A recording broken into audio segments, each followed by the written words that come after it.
Welcome, fight fans, to the Fighters Boys Kick-Ass Podcast. Your Fight Talk Authority. Not to mention the most entertaining and talked about podcast with your kick-ass host, Richard Ortiz. You mad? Come at me, bro. And his loyal kick-ass co-host, Senor Cole Escovedo. Streaming live and worldwide. Coming to you all the way live from a little place somewhere in Cali. The Fighters Boys Kick-Ass Podcast. Fresno, California. We're live here in Mad Production Studios. I'm your host, Richard Ortiz of the Fighter's Voice Kick-Ass Podcast. Alongside of me, I have the UFC veteran himself, Mr. Cole Escovedo. What up, amigo? Do you like Cole Escovedo or the Apache Kid, or both? You know, the Apache Kid one kind of started as a joke, but it just kind of stuck because I was young. Cole Escovedo's fine. But you still got some Apache Kid left in you. Well, that knockout is still in you. That fight the is still in you. Apache Kid's always going to be there. Okay. And he's always good. Just ask Poppy's. Apache Kid's always going to be there. Oh, and Poppy's wants Can't a rematch. question that stuff. Poppy's wants a rematch, and he wants to make a comeback. And those are some of the topics we're going to be talking about today. But you know what? I'm very excited, man. I mean, our guest today, this guy is a workaholic. Well respected in the industry. I mean, everybody that I talked to today was just shooting questions left and right, and everybody wanted to give me his resume. And so I'm reading through all the resume, and then I'll get some questions in there, but they had nothing but good things to say about this guy. And every time I see him, man, he's just like Dick Clark, man. I mean, he just doesn't age, man. I'm serious. He's like getting younger and younger every single time. He's man. a Keanu Reeves. Yeah, well, kind of like that. And what was that Button guy? Yeah, Benjamin Button. Yeah, exactly. Okay. Yeah, it kind of reminds me of that, man. But we're going to jump right into this because we got a lot of questions coming his way. People want to express exactly what they feel of this man, the respect, and we're going to start by respecting the show and respecting our guests. I don't want to keep them on hold, man. Yeah. So, ladies and gentlemen, I want to introduce, we have one of the most prominent, when I say prominent, bilingual commentators in the world, because he's global and he's worldwide. Ladies and gentlemen, ESPN's Mr. Bernardo Osuna. Welcome to the show, Bernardo.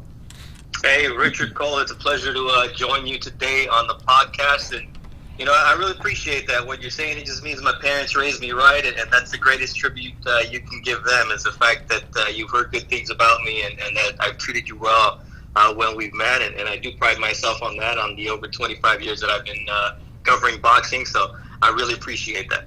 Hey, the pleasure's all ours. Actually, you started in 1993 as an intern with Telemundo, correct?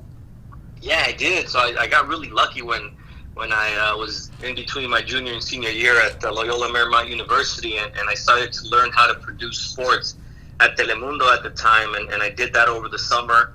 And then when my internship was over, they brought me on, and when the anchor would go on vacation, the producer would anchor and I'd produce, and when the producer would go on his 2 weeks vacation, I was still a senior, but I was working, learning my trade while still in college, and I had really great professors who understood that, hey man, you're already in the business, keep doing your thing, and from there it just grew. Opportunities came my way, and I worked really hard.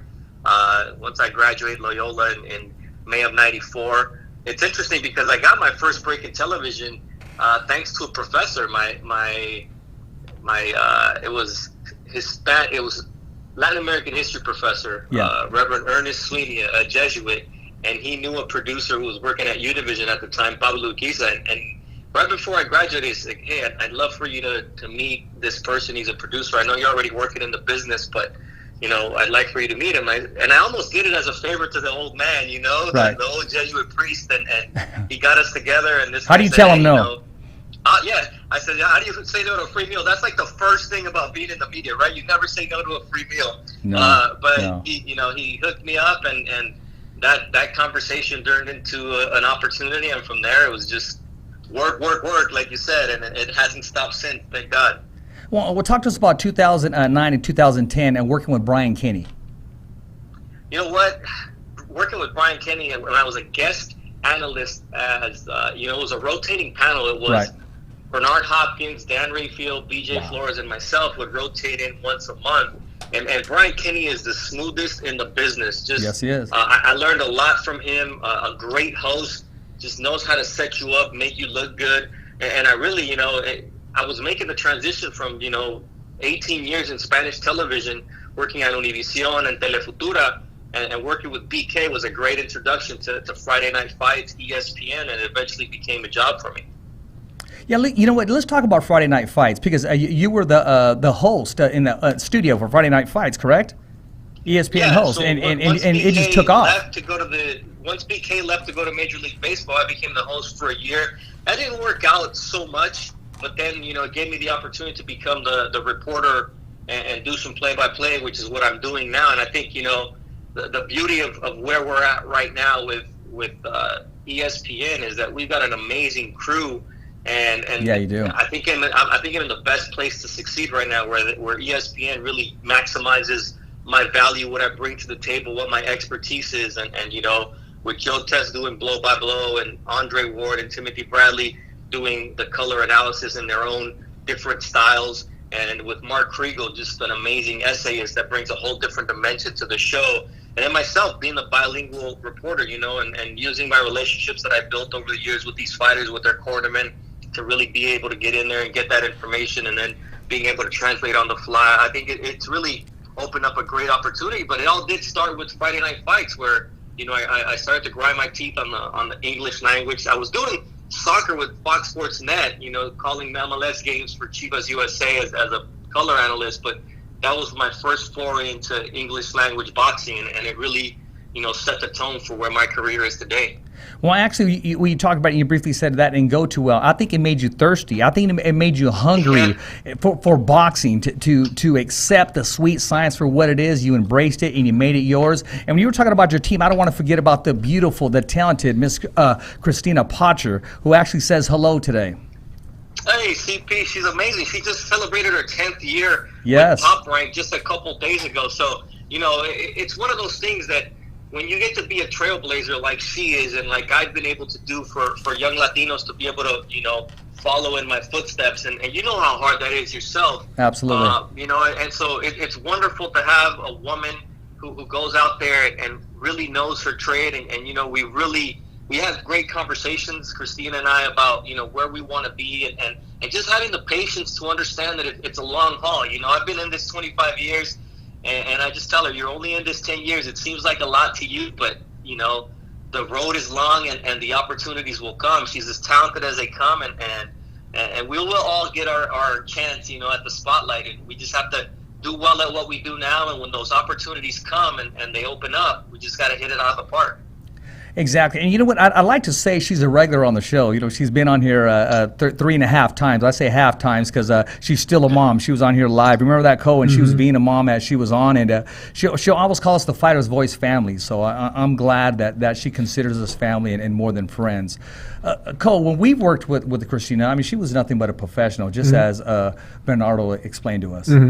Totally, 100% professional. Even when we try to pull the tricky questions, we try to get a question that leaves you no room but a personal opinion answer, and she's managed to skirt around those pretty well. She's like, well, in my experience, I pretty much just let them tell me which fight they're booking and which fight I need to promote and how they want to promote it, and then she just goes. She's like, then I just knock things out of the park and stuff. So it's like, you got around that one. You got off the hook on that one. Yeah. So you got to be tricky with her, but. With Bernardo, man, I'm going to be honest. I saw the pictures of Bernardo, the suit, the mic. Everything was presidential looking, he looking top suit, right? But then I saw a panned back picture. Yeah. And our boy Bernardo here was wearing jeans with that pinstripe jacket top, and I'm thinking, oh, okay, there's a casual Friday part to Bernardo's side. There's a side here that we didn't see yet, that it's all business suit and everything. So seeing the jeans lets me know that he is just as much one of the guys. When he's talking with the fighters, when he's interacting with the fighters, he's able to talk to them, listen, and have conversations with them versus just looking at a piece of paper and just going through the motions versus trying to actually have a conversation. So seeing the jeans definitely puts Bernardo. He's one of us. Yeah, he's one. He's definitely falls in the everyman category with that, because that's you can't be on ESPN and rock the jeans and not be super confident about it. It's like, I'm rocking jeans on ESPN. That's what I do. Hey, you know what? He still has the microphone, and that's like Superman with his cape. Exactly. You know what I mean? The microphone is Bernardo's cape. Mm-hmm. Bernardo. Yeah, I mean, that's something that you always understand. Even when Tyson Fury takes it from you, people you never let go of the mic. But it happened the first time when he fought on our air, and he serenaded us, and then after the the Deontay Wilder fight, my producers in my ear like, just give him the mic, man. Yeah, just just his moment. Just go let him ahead. have it. And it's like the first rule of interviewing: never give up your mic. But when it's going to end up in a serenade and something beautiful like that, you just let it go. Plus, a guy like Tyson Fury tugs on the mic. You don't really hold. You okay? Especially after he's what taking he did the to mic. Deontay Wilder that night. Yeah, I think I'm going to lose that one. He's taking the mic either way. Yeah, he was flying. He was flying high that night, man. But you look very surprised in that picture. Like there's a very look of like, oh man, he's taking the mic. It's a very real moment. Yeah, and he gives you that because even for the first fight, I'm like, you got anything special planned? And he's like, you'll know. And I'm like, all right, dude, I'm just, like that scene in the movie, when's the signal? Yeah, you'll know when it happens. The first fight, I was just like, you know what? You said you came to America to entertain. What do you say you entertain? You grabbed the mic and he belted out American Pie. So it was pretty impressive. And it's just one of those guys that has that bigger than life personality. And I can't wait to see that trilogy against Deontay Wilder. Hopefully we get it by the end of the year. Depending on how this pandemic plays out, there's a lot more important things going on right now in the world. But it's good to be a part of that distraction that we were able to give the boxing fans weekly on ESPN. I wouldn't call it so much of a distraction. I call it hope. You give us hope, and it's proof that the world is going to continue to spin on, and that look, just as a species, we got to start figuring how to adapt, how we move on. Restaurants have done it just for survivability of businesses. So when you get that kind of stuff, it's good to offer them that. It's good to be part of being able to offer that. Bernardo, Cole hit a word right now that was right on, and it's going to go right into my next question, adapt. You were the only commentator not just surviving, not just stepping in, but absolutely living in the bubble. Tell us about that experience. How have you transitioned, and what are the pluses and the speed bumps? You know what? I think one of the interesting things is a lot of guys tell me like, oh man, I couldn't be in that bubble for 7 weeks. And when you really look at what the situation is and what we're tasked to do, my boss, Mike McQuaid, called me and said, look, Bernardo, I have one person that I could send to the bubble, and I want you to be that one person. You give me the most value in terms of coverage in the bubble with the fact that you interview guys. I need you there. How do you feel about it? I said, yeah, I think you're right. I think I'm the one guy that needs to be there. Tess could be in the studio. The guys could be doing their stuff from their home, doing the color analysis. But for what I need to do in terms of getting to the corners and interviewing the guys, I do need to be there. So I took it as a great responsibility and a great opportunity. And I think, I really thrived in that moment. And I think it really takes a whole, it takes a village. And it really has been that way. The first bubble crew, especially, we were all, 7 weeks in. And everybody committed. We had people who, because of the COVID-19 situation, we couldn't fly a lot of our normal crew in, so we had to get some local guys from Vegas, from LA, from Arizona to come in. Mm-hmm. And everybody bought into this commitment that it was going to take to be in the bubble and to be away from your family for that time. And so, we really created a little bubble family where everybody, really gave it their all. We, some people weren't into boxing when they first started, and by the time 7 weeks go along, doing 2 fights a week, you're invested in some of these people who you hear their stories that we're able to tell on the air, and you kind of fall in love with who they are as fighters and what they bring to the table. And I think that was probably one of the coolest things, seeing the evolution of non-boxing fans working the show become boxing fans. And, the guys in the replay booth who at the beginning of the fights wouldn't know who one guy was or the other guy. By the time the second or third time, a Clay Collard fought, a Gabriel Murataya fight, they knew who he was and they knew what his story was. It was the preschool teacher whose parents didn't know, he was fighting, and all of a sudden he shows up with a black eye or whatever, and they still wouldn't know, but now he's on ESPN, so they will know. And so it's one of those things that, seeing the evolution of the crew was really fun to watch because they all bought into what we were doing, and I think that was probably the coolest part of the bubble. The original bubble crew. And not only that, I mean, it creates opportunity for these young fighters to get that call and to be on national TV in order to show their skill set and compete. And let's give a shout out to Robert Garcia's Boxing Academy. There's where that teacher was training at. And I guess you guys brought him right back after his first victory and brought him right back. He became a fan favorite. Yeah, I mean, it's just, you know what it really was about this bubble? It was an opportunity for those guys who stayed ready to thrive. You know, and that was a distinction, you know, that was made between a lot of these guys. It's like, you know, if you're a fighter who lives a professional lifestyle, then you were going to be ready on a call. I mean, what the hell else were you doing? You know what I'm saying? It's like, exactly. If you were just like the rest of us, just, you know, quarantine getting fat, then that's on you. But if you I'll blame my found knee. a way, I mean, yeah, I gained a little bit of weight too. But you know, if you were a guy who found a way to train, whether it was in the park, like some of these guys were telling me, whether it was in the backyard, you hung up a bag on that big tree. You know, whether your parents or your cousins or somebody, a best friend helped you out and was hanging a heavy bag in the gym for you to stay in shape.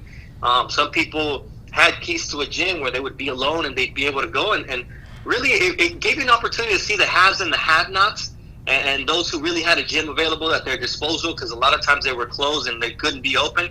But really, it was who made the best of what they had. And that's the beauty of boxing. It's like you can, like Rocky used to do, you find a way to chop wood or do whatever keeps you in shape, and that's what a lot of these guys did, and that was the beauty of seeing these guys come in, and guys like Murtaya and other fighters who would never have been on TV at 2-0, 3-0, 5-0, whatever, and get a chance to be on TV and have their story told. I think that was probably one of the greatest benefits of the bubble early on. This is going to be like the era of the prelims. Like guys that you would normally just see on prelim cards, it's going to be just the era. This is going to be looked on back in like 5 years when we see guys that were prelims that are now like title holders and stuff, or they're big names now. We're going to be able to pinpoint the time frame in which they became that household name. So like during the Corona, these key guys just banged them out. And also call it the year of the Rocky story. I mean, these guys are getting opportunities. I mean, left and right. I mean, look at Joshua Franco getting a call. Yeah. And then leaving with that belt. I mean, that was awesome. Yeah, and it came down to the same thing. I mean, you get great sparring at Robert Garcia's Boxing Academy, but it's these guys who maybe Franco wouldn't have got that opportunity had another fighter been available at the time, you know? And it also gave Top Rank an opportunity to work with Golden Boy fighters and work with different companies, and that's basically what boxing needs. You know, exactly. It's like instead of keeping guys on the shelf, other promoters said, "Hey, you know what? Let's get this guy, you know, a chance to stay relevant, to stay active." And I think that if we can continue to build on that, and we can continue to build on what Wilder Fury was able to do in terms of bringing, you know, companies together, and Ramirez against Hooker, and I think boxing ultimately needs to give fight fans these great fights, because if not, we're wasting our time. Fans will walk. Exactly, and it also gives, you know, these gyms to be well respected. I mean, let's talk about Alvis Rodriguez out of Wildcard Gym, Freddie Roach. I mean, I'm looking at Freddie, and when Freddie works with him, Bernardo, correct me if I'm wrong, he brought like the fountain of youth. Like I found the next Manny. Like I found the next Cotto. Like I just, he's alive again. He was never gone, but there's a little bit more pep in his step now working with Alvis Rodriguez. You know what? When you catch lightning in a bottle, and then you know you're able to do what he did with Manny Pacquiao, and they kind of both grew up. He as an elite trainer, and Manny Pacquiao as one of the all-time greats. And then you have guys come through your gym that are good. Some are great, and then a kid like Elvis Rodriguez comes in, and you're right. I mean, Freddie Roach has a twinkle in his eye about this kid, and that's a beauty to see, because I mean, if you have been in that wild card gym and you see how hard Freddie Roach works, and how what it takes for him to even get up those stairs to get into training and to put on that, you know, that bodysuit and just pound it on, and you see what Freddie puts into his fighters, and to see a guy like, you know, Elvis Rodriguez come along that could, you know, make it in this game, it's pretty fun to watch. It really is. I mean, and these two guys, Cole, they're just working great together. And we're going to see Elvis Rodriguez, I believe, on the undercard of the Jose Ramirez card in this Saturday, MGM Grand. You know what? We are, and we're going to see Murtaya, too. Both Murtaya brothers are going to be on the undercard. Yes. Your hero, Christina Poncher, called those fights. Yes, and you know, she's doing a good job. I mean, she does awesome. I mean, she loves what she's doing, and we spoke about that, because when I wanted to introduce her, I didn't want to say, okay, one of the strongest female commentators. I said no, one of the strongest commentators. Period. Because it wasn't it wasn't an achieved goal based on her Yes. being a woman. It actually Exactly. made, in her eyes, it was like, And no. you know what, Richard? That's kind of the coolest part about where I am in my career today is that I'm no longer the ESPN Deportes guy who's doing boxing on ESPN or Friday Night Fight. But now I'm just like, I'm just Bernardo Osuna, you know? And I think that's the coolest part. And the fact that you're mentioning that about Christina is the way it should be. And that's awesome that you're giving her props for what she does and not who she is. You know what I was going to describe? When we were off air right now, I was talking to my co-host, and he was looking at, and when I say this, I'm going to use it in a boxing term. He was looking at all your belts, all your titles, and I said, bro, just Bernardo the commentator. Because if not, we're going to be mentioning the WBA, the WBC, the IBF, the WBO. I mean, this guy is unified. I mean, come on, all these belts. It was a steam. If you were doing a ring list. walk with all your titles, Bernardo, you'd be walking in. You deserve to be walking in with all your belts, Clanking like a wind chime. all your music. Put your mouthpiece in and say, "Bring it on, man!" As long as that microphone's there, that's like Superman with his cape, man. Yeah, that's Appreciate that. it's kind of almost. It's like you get to a certain point of your career where, like, the achievements themselves aren't what the goal was. The goal was to get where you are now, to where you're not ESPN Deportes commentator, Bernardo Osuna. It's Bernardo the commentator. ESPN commentator, Bernardo Osuna Jr. Knows what he brings, You know what I mean? man. Like, it's a very solid, direct. Your name is your title kind of thing, and that's a level that you just have to really commit to. Well, I don't want to sound too corny, man, but there was an open door. Speaking of Superman, what's been your kryptonite, man? What was one of the toughest interviews? I want to jump right into that one because I got that like 5 different times from fans. They want to know, what was your toughest interview to this day, Bernardo? I think people will look on YouTube and find that the one that's described with Mayweather owns Bernardo Osuna. But it's with Floyd. I always enjoy those interactions because, like, I mean, if you ever had interactions with Floyd, it's like he's a different guy when you're just talking, whatever, and then once that camera comes on and he's got to sell a fight and he's got to dispute that everything. It's like, his Uncle Roger, you don't know anything about boxing, it's kind of that whole thing, and he kind of has that chip on his shoulder when you're doing an interview with him. But it was just funny, like, one of the funniest things one time was like, oh, you're just mad at me because I beat all these Mexicans and I beat Marquez, and I was like, man, I don't even care about that. I'm talking to you about this, and that. And so it's just funny. I really enjoyed those verbal sparring sessions with Floyd Mayweather because you did have to be on your game, because any misstep, just like he was in the ring, any misstep, he's going to take advantage of. So yeah, I think those are the challenging interviews and the most fun interviews. The other ones that are challenging is when you get a guy who doesn't speak much and you got to kind of have to pull teeth. You got to lead the conversation. That's challenging, but it's also part of the job. It's good questions bring out good answers. Exactly, and you got to be ready because these guys, they're witty, and that's part of their personality. You got your Conor McGregors, the Floyd Mayweathers, back in the day, the living legends of Hector Macho Camacho. I mean, these guys, Nassim Hamed, which I'm rocking his shirt, him and Barrera right now. Prince. But Bernardo, you never knew what they were going to say, and they kept you sharp. They kept you on your toes. Yeah, I think one of the things that I pride myself is on the prep work that I do, and it's really paid off for me. Now I'll tell you a story in a minute about that, but I think that's the beauty of it, right? If you know who this guy is, you're able to ask him questions that Yes. like sometimes I'll look at it and ESPN has really taught me this, and my current boss especially is like, the question is not to make yourself look smart. If you just lead with an open question and let the guy tell you the story, like I can say, oh yeah, I remember the time we were hanging out and you had had just done 12 rounds of sparring, and then you came over here and you did 12 more rounds but it was like, I would rather say, hey, if you just ask the guy, walk me through that workout that I was there for that one time, and then he tells you what it is. That's a better interview than you going through and giving all this information and leading in the question, as opposed to the guy telling you the story. Sometimes you live funny stories with fighters, and then you're like, hey, like one of the coolest stories was Jesus Soto Caraz. I just asked him, who's the guy who hit you the hardest? You've been in the ring with all these guys. Who hit you the hardest? And he said, Carson Jones.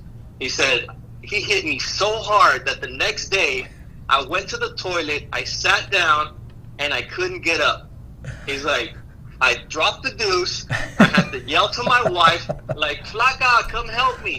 And she shows up, and he's like, hey, help me out. He's like, help me what? He's like, wife. And she's like, no, I didn't sign up for that. You're crazy. So he's like, all right, then just, push me over so that I can jump into the shower, And it's like, this guy's telling you this story, and there's no way that I could do it justice. It had to come from his voice, and it's like, that's the beauty of this job, is like all those stories, the confidence that you get with these guys for them to tell you all these stories.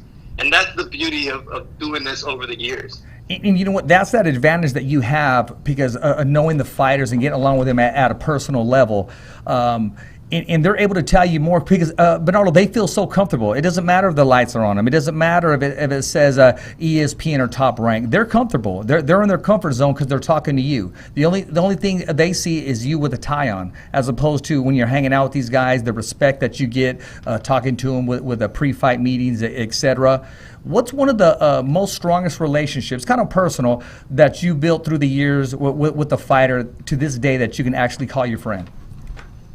You know what? I never want to call a fighter a friend. I'll tell you why. Because, like, I'll give you Oscar De La Hoya as an example, and he's probably the guy that I've been closest to because his career arc coincided with my career arc at Univision. In '94 when I started to work in television, and he'd give me it would be the point where him or his team would call me at Channel 34 to give me the scoop. Hey, he's fighting Chavez. He's fighting Trinidad, nice. He's fighting, Chicanito Hernandez, and like, it's one of those things where, I told him from the time we were very young, like, then we'd go hang out and go to a club or whatever. That's right. And I always told him, look, man, whatever happens here, happens here.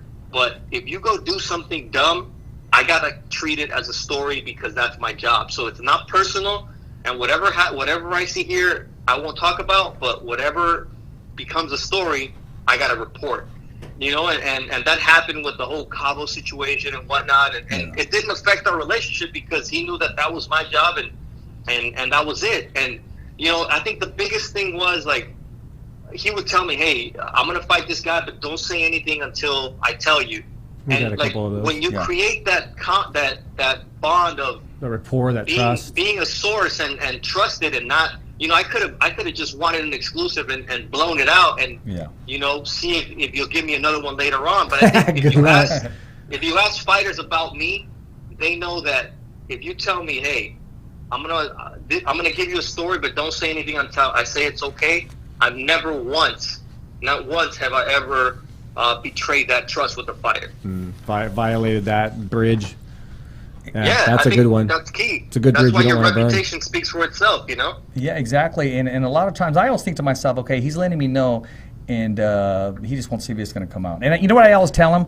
For example, is, hey, Richard, I'm going to say something, but don't say nothing. And I'll tell him this, okay, if someone finds out, it's because you told someone else. And that's what I'll tell them. They didn't hear it on our show. No, exactly. And you mentioned friends on there. Mike Rodriguez wants to say hello, man. He considers you a friend, has respect for your work. He said, Richard, he's one of the most talented and trustworthy voices in boxing. He's a big part of ESPN's telecast, and even years back when I was working with him on the Boxino tournaments, he said you guys had a blast together. Yeah, you know what? Mike's a hell of a guy, with the Word Tape brand and just what he brings to the table. He's such a disciplined person, and he's such a trustworthy guy with all the fighters that he works with. And I think just when you share that bond in common, I think it shows, and you just click, and he's just, he's just a nice guy, and he really believes in what he's doing and what he's putting into what these fighters do. And I think that's what makes Mike special. He's an officer off the outside of the ring, but in the ring, I mean, he's as devoted to his fighters as anybody else. So big ups to Mike and Ortiz. And actually, Mike has a question. What nuances have you learned about, I hope I didn't eat that up, about boxing and boxing corners and how they work in regards to trainers and cutmen? Well, some of the techniques that you picked up along the way from just watching them, and you're around them the most. I think the coolest thing is when when fighters hear just one voice in the corner, it's a lot more effective. Yes. I think sometimes, you get, everybody wants to have something to say. And one of the things that I have seen that works, though, is when they allow, the main voice should be one trainer, and then sometimes they allow somebody to say something, just one thing, and get in and get out. Sometimes it's the cut man, for example, that comes in and calms the guy down with, hey, I got you, the cut's taken care of, it's no big deal, and I think the beauty of how corners can work together but keep just one main voice, I think, is the one thing that I've seen really works. Because sometimes you get corners where 2-3 guys are talking and everybody's like, you see the guy just like a deer in headlights. Who the hell do I listen to, and what am I supposed to do? And I think the bubble fights have really given us a look into how the corners work, and what's being said and all that stuff. So I think that's a lot of fun too. But I just think one voice in the corner is the one thing that I would say more fighters and more trainers need to adapt. No, I agree with you. And you know what I just thought about right now? Hey, Mike's a big dude, man. He's probably the biggest cut man in boxing right now. Yeah, you get usually smaller people just because they gotta fit. They gotta fit in there. Mike Basil's pretty swole too, but but Mike's got the height on him too. So those are the buddies. Those are the wedding crashers, man. I mean, those guys, that's what they look like. They look like those actors, man. And we've had this conversation before. Mike's a big part of the show. His input, his telecast, his connections, and the trust that he has in the fighter's voice, man. We need more people like Michael Rodriguez and actually in the corner of boxing. How does that sound, right? That fits all in there anyway. It does. It's almost like a political slogan. It is. He's already there. We just need him there anyway and get him in the corner. It is there. But he's 100% right. Bernardo's like right on as far as the things he's picked up, and that is super key. Like the good teams, the good coaches, the seasoned coaches and the seasoned teams that have been with each other for a while. One guy talks. That's how we did it. Anytime I was in a fight, it was one guy talked. It was just pop. Main trainer talks the whole time, unless it's been on the ground. And it's been on the ground, then my jiu-jitsu guy, Ted, would talk. He would just tell me, okay, here's what's going wrong, or it's time to get him to the ground. You know what I mean? Pop would tell you one thing, the guy over the fence will give you the water, but there's always just one guy, because if they're talking over each other, you've got 60 seconds. Yeah. If they're talking over each other, you're not going to have time to process what's being told. It's one guy talks or one guy talks. And that's it. You know what? I'm glad you brought that up, because I was going to talk about transition with you. Okay, we've had boxers, right, Cole? They made the transition to MMA, and Conor McGregor from MMA into boxing. Now, what if there's a big MMA event, Bernardo, and they just hand you the microphone and say, shoot away? You know what? It's all about prep work. It's like, I think the one thing that I've learned is when it's not your expertise, you keep it simple. I'll be like, yo, Cole, this is how we're going to do it. I'm going to set you up. I'm going to keep it simple. I'm not going to be talking about rear naked chokeholds and all that stuff. I'm going to leave that up to you. I'm going to set the tone. I'm going to try to story tell. And that's kind of how you work as a professional. That's the way I would do it. Is you keep it simple, you keep it basic. You call the action that you're seeing. You see a dude get kicked in the face. Hey, that dude just got kicked in the face. That's pretty universal. Keep it simple. But set up the I'm gonna leave to Cole. Spikes. We'll let the Apache kid take that. And why is the takedown efficient? How does he get out of this? I'm gonna set him up so he can take me and educate me while we're broadcasting. We've been there. We've done a couple Hanford shows like that. So yeah, that's exactly when you go in on knowledge, like not because you didn't research. It's just sometimes you're just there, and if they say, dude, you just got to fly with it. With as much experience as he has, he's able to just go into that motion and be like, okay, I'm not the guy of knowledge here, so here's what I'm going to do. Like he just said, he's just gonna set it up and expect you to jump up and be able to spike it down. You know what? I'm going to tell the story real quick, and it's going to be the second time I told it today. We're working a Combate Americas event, and as a team, we'll go on there and we'll knock some interviews out together, Bernardo. And I'm sitting back and I'm thinking, why leave all this expertise here next to me? Cole, you go get all the interviews tonight, because they're all MMA interviews. So he's interviewing the California kid, Uriah. And at the very end of the interview, He addresses the crowd and the camera says, hey, a lot of you don't know, when we fought, this man left me bloody. I mean, it was a great fight, and he just left me bloody. And then you see the two just joking around. Now, had I interviewed him, you wouldn't have got that conversation. You wouldn't have got that icing on the cake. Glimpse. And Cole was able to get that because out of the respect and the relationship they have. So I know exactly what you're talking about, Bernardo. Yeah, one of the coolest things, like working with Tim Bradley and Andre Ward, is when, these fighters sit down, and some of them, I mean, we've had fighters from Lithuania, we've had fighters from everywhere that Colombia, Mexico, sit down and places and they're people have in never awe, heard like, of. Dude, this is Andre Ward in front of me, and so, and it really opens up a lot of conversations that, otherwise maybe they'd be a little bit more guarded, but when it's a fellow boxer who's been in there, who's been, fighters are like, yeah, I'm trying to be smart, but I'm a warrior like you, Tim, and we all have a laugh about it, or, oh man, I love, Andre Ward and his style and what he does and how he does it, or how he analyzes boxing, and it's just, it really just kind of breaks the ice for a lot of us to be able to then get, key questions from those guys, because Andre and Tim are sharp in those fighter meetings, and they are like, as eloquent as Andre is, Tim Bradley is, straight to the jugular, like,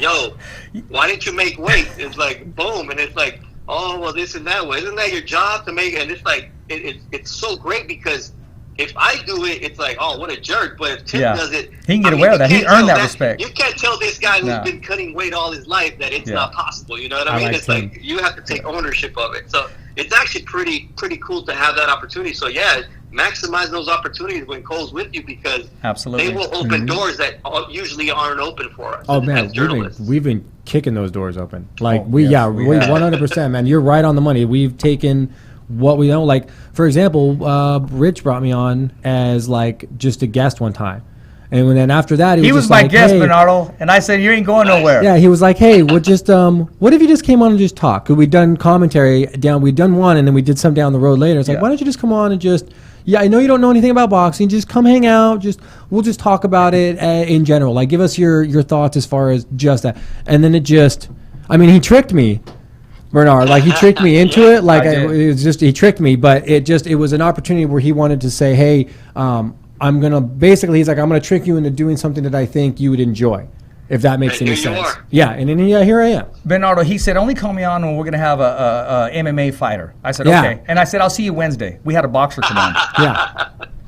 Yeah, you know what? But it gives you that opportunity to kind of amplify a little bit and broaden your horizons and understand, I mean, maybe talking to boxers, it'll help you with picking out stuff that you see with striking and all that stuff. Yeah, so knowing boxing more. Yeah, knowing boxing more has definitely done that. Early on, I had an opportunity to do some work with UFC. It was really early on in Spanish, and I turned it down because I said, look, man, I've been working so hard to build my personality and my resume in boxing, that what if this thing kind of just falls to the wayside and it doesn't work out for me, and I kind of push my marbles in, and it worked out for me because things have turned out great here on this side, but it really gave me a lot of respect for what MMA fighters do, because then I started to cover like Cain Velasquez when he was on the road to the title, and I went up to San Jose to see him train and spend some time with his wife and his kid, and I was like, man, this MMA training stuff is no joke, man. It's like, you got to, not only do you have to be a good wrestler, you have to know jiu-jitsu, you have to have cardio, you have to know how to, be a boxer at the same time. And then I got a chance to go see Anderson Silva, that fight that he won, where he kicked the dude with the heel of his toe, with the heel of his foot, and Vitor Belfort knocked him out. Yeah, and he was getting his butt kicked the whole time, and just with that one shot. And then I'm flying home, and like I get there first, I sit down. Next thing you know, the guy's sitting there already. I sit down, I'm like, dude, that's Anderson Silva. I was covering his fight. I actually interviewed him last night, but he doesn't know who the hell I am because I'm a Spanish, anchor. And so like he sits down, I sit down. We get about halfway flight home to LA. And then he had to go to the restroom, and so he gets up, he says, excuse me, and I was like, okay. So when he comes back, I'm like, yo, I was like, that was sick last night. And he like gets a big smile on his face, right? And he's like, you were there? And I was like, yeah, I work for Univision and blah, blah, blah. So we had a conversation. I'm like, I can't believe it. And then he goes, you want to see something? I was like, yeah. So he takes off his sock, and he showed me the bottom of his foot, and it was purple. And he goes, thank God he didn't get up, because if he had, I wouldn't have been able to continue, right? And so like we had a great laugh, and then I'm like, yo, can you sign my credential or my Something, program, yeah. whatever? And he was so gracious, and it's like just one of the all-time greats sitting next to you, and that experience of like, him taking off his sock and showing me his foot was like surreal. But really, it was one of those things where I'm like, dude, you have to be ready for anything in the octagon. You can go in so many ways. And that really showed me that, and I've had so much respect for UFC and MMA fighters ever since.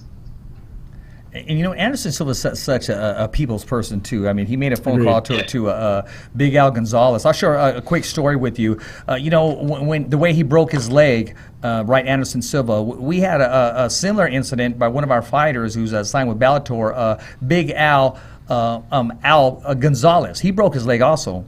Cole made a phone call, and Anderson Silva's giving him a call and telling him, hey, keep your head up, send him a video and said, hey, there's anything you need, I'm here for you. And it was super cool of him. Yeah, because it was just the fact that he was cool enough to just take the opportunity. Yeah, and he can relate. It's one thing to just have like a UFC guy call him, but to have one that can actually relate to something that you had just gone through I thought it was really cool that he took the time to do that. And he just didn't make a big deal out of it, just said, hey, could you make the video, send it to me, send it to him, here's his name. The guy would love it. It would give him such confidence and motivation, and it has.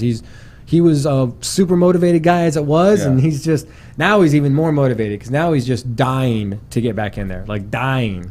Awesome. You know what? Sometimes I'm looking at some of my topics. I just really want to just throw them away because I mean, we just dove in, man. We're 2-3 guys talking in the garage, sipping on a cold one, and that's what the fighter's voice is all about. Every fighter has a voice, and when I explain to people, you don't need to put a mouthpiece in your mouth or put some gloves on to be on the fighter's voice because we're all fighting for something, and sometimes we're just fighting just to get our story out in our platform. And Bernardo, we have the utmost respect for you. And just taking time out, and I like the way because we've had some other guests on the show, and I had some that were all I did was send them a text as a form where hey, send me an email.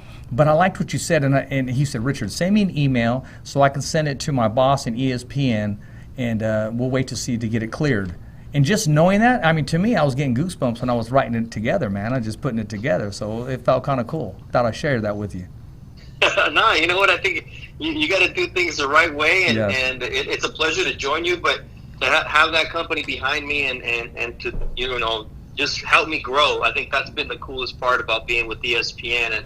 And any kid would love to work for this company, and I'm here doing it, and I'm trying to get better every day. Even though I've been doing this forever, but that's the beauty of it. I'm so motivated. I know that there's so much more that I can bring to the table, and I'm just in such a great spot right now. I love that picture. No, and personally, man, I'm happy to see one of us doing what they love to do at the highest level in the world. And first and foremost, the human being in you, but Mexican American, and just representing us professionally with class. And yeah, sky's the limit, man. I mean, there's going to be some kids looking back and be motivated by you. And I know we talked about her earlier, but Christina Potcher, I mean, my daughter watches her, and so I mean, she's already opening doors. But yeah, I mean, I think that's one of the beauties of it. For me is there wasn't a lot of guys that looked like you, me, or Cole on TV back in the day, and it's like it's changing that image. I just did something really cool with the Paley Institute for Hispanic Heritage Month, and it was answering questions about who those influences were, who were those, what were the images that you grew up watching of people that looked like you, and they weren't really great. You know what I mean? And so to now be able to be part of that generation that, I was saying, like, what do we need to do? And I was like, look, man, our programming is our voice, and we need to show people that not only are we people who bring great value to this country, as dishwashers and as waiters and as cleaning ladies, but we're also doctors and lawyers and journalists, and we're everything that you are, and that's the beauty of who we are and who we've become, and it's up to people like us to elevate the level of the game and to show people that we can make it, we can be those entrepreneurs, we can be those professionals in the world that make a difference. Because if people look at us and see us do it, I just tell I love going to schools and talking to kids, and the most frustrating thing is when you ask them, what do you want to be when you grow up, and some of them don't have a dream, and I'm like, no, you have to dream and you have to achieve. And I always tell him, look, the only thing that separates me from you or other people is I have 2 hands, I have 2 feet, and I just work hard. I wanted it, and I keep working for it. And I think that's the difference, the desire and the ability to dream. So when they see a Bernardo Osuna on TV, they can look and say, well, I could be him, or I could be better than him. And that's what I want them to dream about. Yeah. And, you got a lot of awards coming up too, and the next one's coming your way is going to be Hall of Fame. So speaking of Hall of Fame, I spoke to Lee Samuels today, and he said, Rich, this is Lee. Hey, we got to make it brief. We're in fighter meetings. But he went on and on for about 45 minutes about you. But he said this. He was asking him this. Where did you learn your technique from? Was it another broadcaster? Who did you look up to? Who did you admire? Who did you follow? And what were the strong points that you grabbed from whoever influenced you? It's funny because I don't, like, a lot of people say, like, oh, I used to look up to this guy. I mean, I grew up watching Chick Hearn, but my style's not like his. I love Vince Scully, but I'm not Vince Scully. I grew up watching Jaime Jarrin during the Fernando Mania days here in LA, but that's not who I am. And I think I just learned to be myself. Just, I try to respect both languages. I try to be as eloquent as I can be. And I never subscribed to having a shtick. Maybe my career would have been different, but it wouldn't be who I am today, And one time Univision wanted me to do República Deportiva, and when it first started off with Fernando Fiore, and I told my bosses, I was like, look, I was at the network level. It was a great opportunity. I said, look, I'm not a clown, and if I go do it, I'm either going to have to be a clown, which I'm not going to do, or I'm going to look like a tightwad, and that's not conducive to what I want to be in my career. So I think just staying genuine, man, just being myself and finding my own way. In terms of people who've taught me a lot, Mike McQuaid, my current boss, is amazing. Fernando Gonzalez is the guy who gave me my first opportunity at Channel 34, and he went on to become the Spanish voice of the LA Kings in hockey, and then the LA Lakers as well. But just, he taught me the work ethic. He taught me accountability. I think that's one thing that's missing in the youth today is accountability, and he taught me that. He made me hungry because basically I was a freelancer, and he says, look, man, you pitch me a story. If it's good, I'm going to give you a job. And it went from doing 1 a week to 2 a week to 5 a week to 7 days a week because I was just giving him great ideas of what needed to be done. And I think for me, I was a young kid in the game, and I've always been very precocious in terms of leadership, and getting supervisory positions over people who've been doing stuff for years, even when I was in college and stuff. And I think it was just that opportunity that was given to me just because I've always kind of been wiser beyond my years, if that makes sense, and just always, it's really cool that Cole's like, oh, I saw the suit, this and that, and I always felt like you dress, I tell everybody, I'm like, you dress for the part you want. Yes. You want to be treated a certain way, you dress a certain way. You walk in with a suit, you're gonna get a certain treatment. You walk in, wearing a Pendleton and flip flops, you're gonna be treated differently. And I think you have to own who you are, and I think that's probably been my biggest asset is just owning who I am. See, and that's what Bernardo here has done is he said, I liked so-and-so, but I'm not them. I like so-so. Yeah. I think what happened with Bernardo, I don't even think he realizes what happened. It's almost like a child raised by different fathers all through his upbringing. He didn't want to grow up to be like any of them, but he learned characteristics. He learned value. He learned some character. He learned something different about what they each way they approached the sport and the job. And he said, I'm not going to be like you, but I like how you're doing things like this. And then he just took those things, kind of like Bruce Lee with Jeet Kune Do. Yeah. He just kind of took the things he liked from each of the arts that worked, that made sense, that he knew were functional and could be proven on the street and in self-defense, but in the industry. And he just took those and said, I'm going to make those mine. He grew up in the industry, but along the way he picked up characteristics that his own thought process, his own mentality grew out, and it came out as what we see today. We see Bernardo. The mold that he's in is his own. Exactly. It's not molded after anyone. It's his own, based on an upbringing and an understanding of the different values of the industry. But one of the things I gotta come after you on is your expertise, man.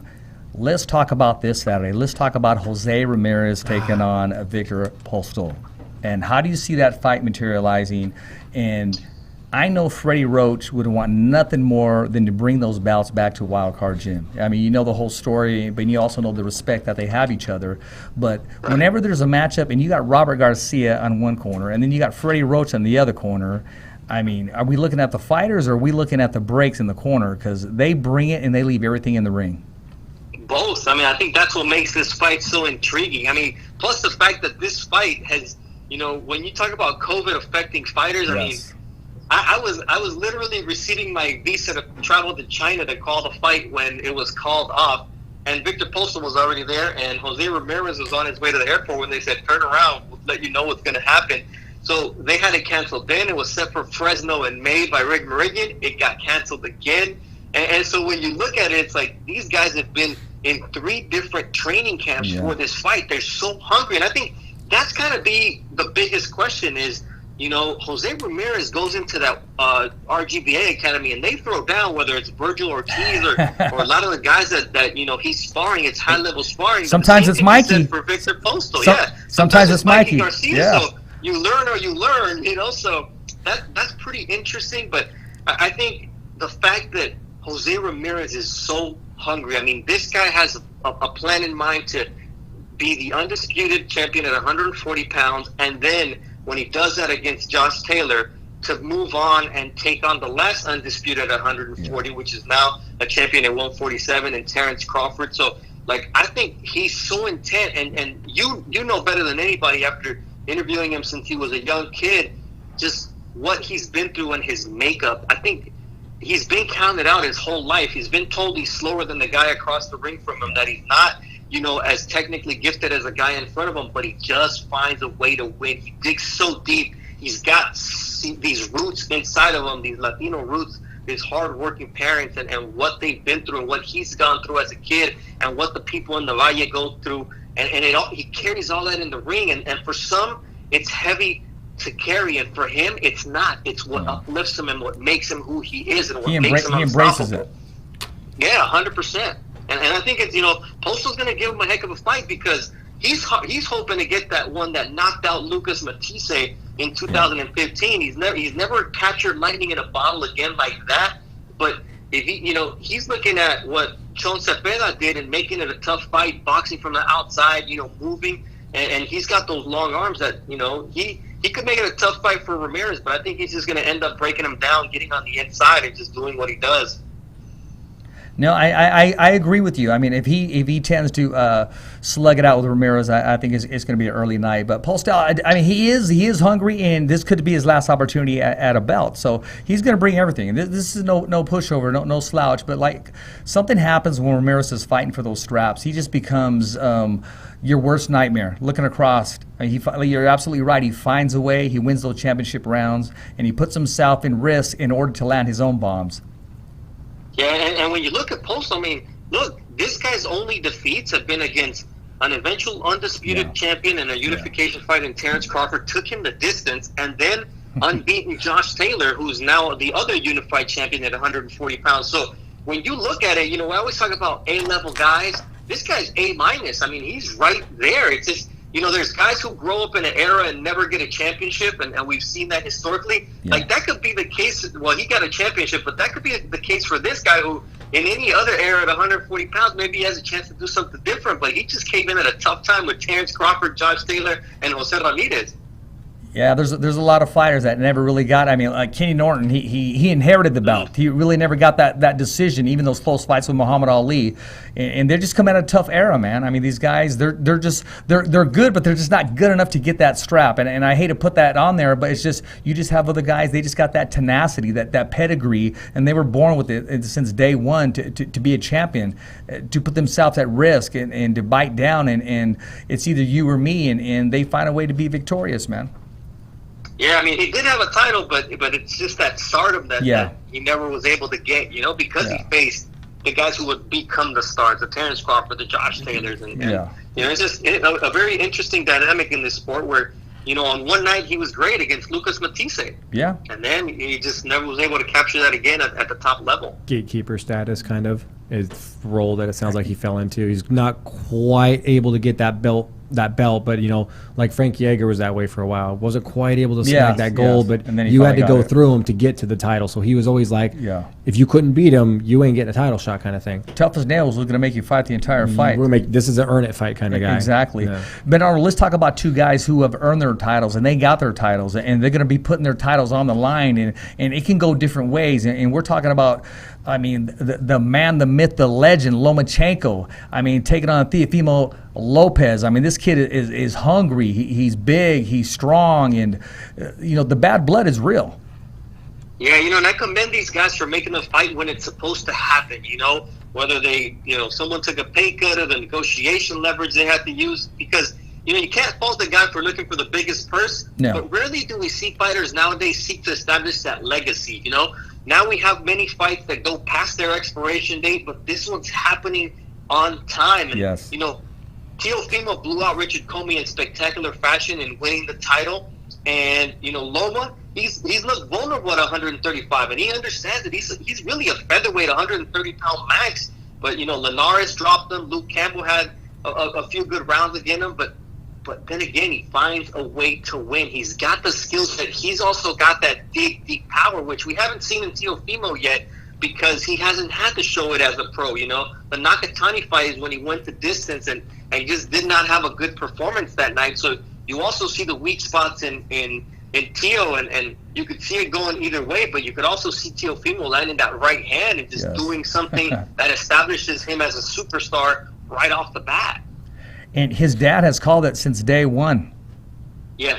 I mean, his dad is his biggest proponent, and it's just one of those things, like you talk about blind faith. He believes that his kid is the greatest to ever lace up the gloves, and for moments of time, he looks that way, in the ring. And other times, guys ask questions of him. So that's the whole thing. I think the fact that he's selling the fight on social media is great. Yeah. But at the end of the day, man, we get that all the time. Guys yapping on social media, and then, oh, man, when the contract comes, I'm good. I'm not going to sign that. These guys did. They put their names on the dotted line. And I still believe it's for the undisputed title. I don't believe in this franchise tag. But, it ultimately, like you said, these guys earned the belts in the ring. Yes, Devin Haney may have one. Yes, Gervonta Davis may have one. But the lightweight champion is both Vasily Lomachenko, who has all 4 belts, and you've got 3 belts, and Teofimo, who's got the IBF belt because he won it in the ring. So people can have belts nowadays, but the champions, that's going to be determined who the best 135-pounder is when they meet on October 17th.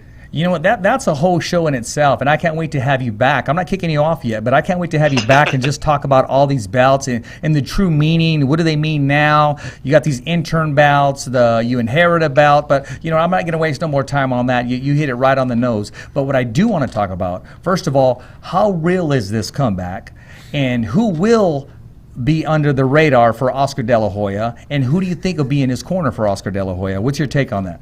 The big question for me is he really coming back? I mean, it's one thing to shadow box, run a few miles, get on a bicycle.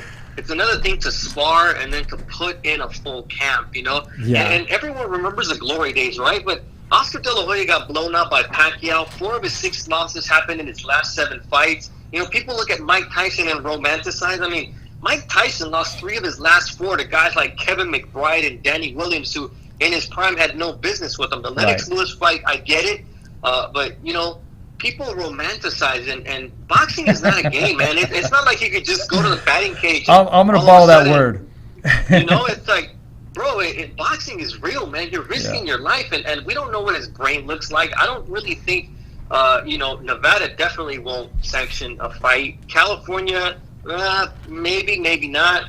You may have to go to Texas because they'll license anybody. But, I just don't see a real fight for Oscar De La Hoya that is worthwhile. Now, if he wants to go on the senior tour like Julio Cesar Chavez and Travieso Arce, who are fighting for the 3rd time in an exhibition to make money for charity. I mean, I was there on A Los Golpes when Julio Cesar Chavez told Oscar, hey, man, come back, let's do a fight, raise a lot of money, and we could use it for a good cause.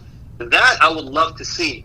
But to really take this seriously and to believe that at this age he can really take on the young lions out there, I mean, it's delusional if you ask me. Well, I'm assuming, Cole, that he's on the senior tour, because if he gets in there with these young lions, I can't really support that, man. I mean, I'm a boxing fan, but I don't want to see anybody get wrecked. I think Oscar is a man of opportunity here right now. What he's doing is it's a perfect opportunity to take a semi less than risky fight and get on TV, because there's a lack of, almost a lack of content right now. Everyone's trying to scramble, in a sense, to make sure they can start functionally putting out content. It's the year of the comeback. Exactly. So to see him do that, I think it's just he saw an opportunity to not get an easy paycheck, because he obviously doesn't need the money, but it's an opportunity to kind of get out there and get his name out there. I mean, the Golden Boy MMA thing, that went nowhere. Let's be honest with that. That went nowhere. That was a poor investment. That was a mistake, and I don't think he's going for it. Yeah. Well, even just dipping your toes hardcore into the MMA scene as a promoter, you don't just come out the gate. Look at what happened to Affliction. You don't just come out the gate. What did Bernardo say? Show prep. Yeah, you gotta do your research, do your time. Like he just because they were Golden Boy and they'd been running boxing, they're like, it ain't no different. Sorry, but I mean, look at the end of the day, you look at Canelo missing, Cinco de Mayo date in 2020 and 2018, and then missing out on September 2019, but fighting in November against Kovalev. I mean, those are the money makers for Golden Boy Promotions too. And when you're putting your own money in there, it's different. But honestly, like, you look at it, who's going to pay Oscar what he believes he's worth? That's the big question here. And if you're not going to make a ton of money to fight, then why the hell even do it? That's the reality. Who else do you see him fighting for, though? Like, when you ask who stands to make the money, like, he's not going to fight for anyone else. It'll be a Golden Boy promotion fight. Oh, yeah. There's no way he would give up the vendor rights, the promotion rights. Where's he going to get the investment? Somebody's going to pay him 10, 15, 20 million to get back in the ring. It's like, that's... If you think Oscar's going to be fighting for 3-5 million in the times of a pandemic, I think it's a pipe dream. So what'd they pay Joshua and Anthony to go fight and do Abu Dhabi? Oh, well, that was before the pandemic. But what'd they pay those cats? So it's probably not going to be at that level of money. But I bet if he started hunting stuff, Dana White might be like, hey, you can come around our island. I mean, Dana White made a statement that I got my own opinion about that. But, dude, he took a nice shot at Oscar with they're like, what do you think about Oscar De La Hoya fighting? He's like, cocaine ain't cheap. They don't like each other. It's very clear they don't like each other, because Dana's got a boxing background. Oscar doesn't even respect that. And then Oscar tried to get into the MMA scene as a promoter, and that's when Dana was like, dude, stay in your lane. Stop. I don't try to do boxing shows.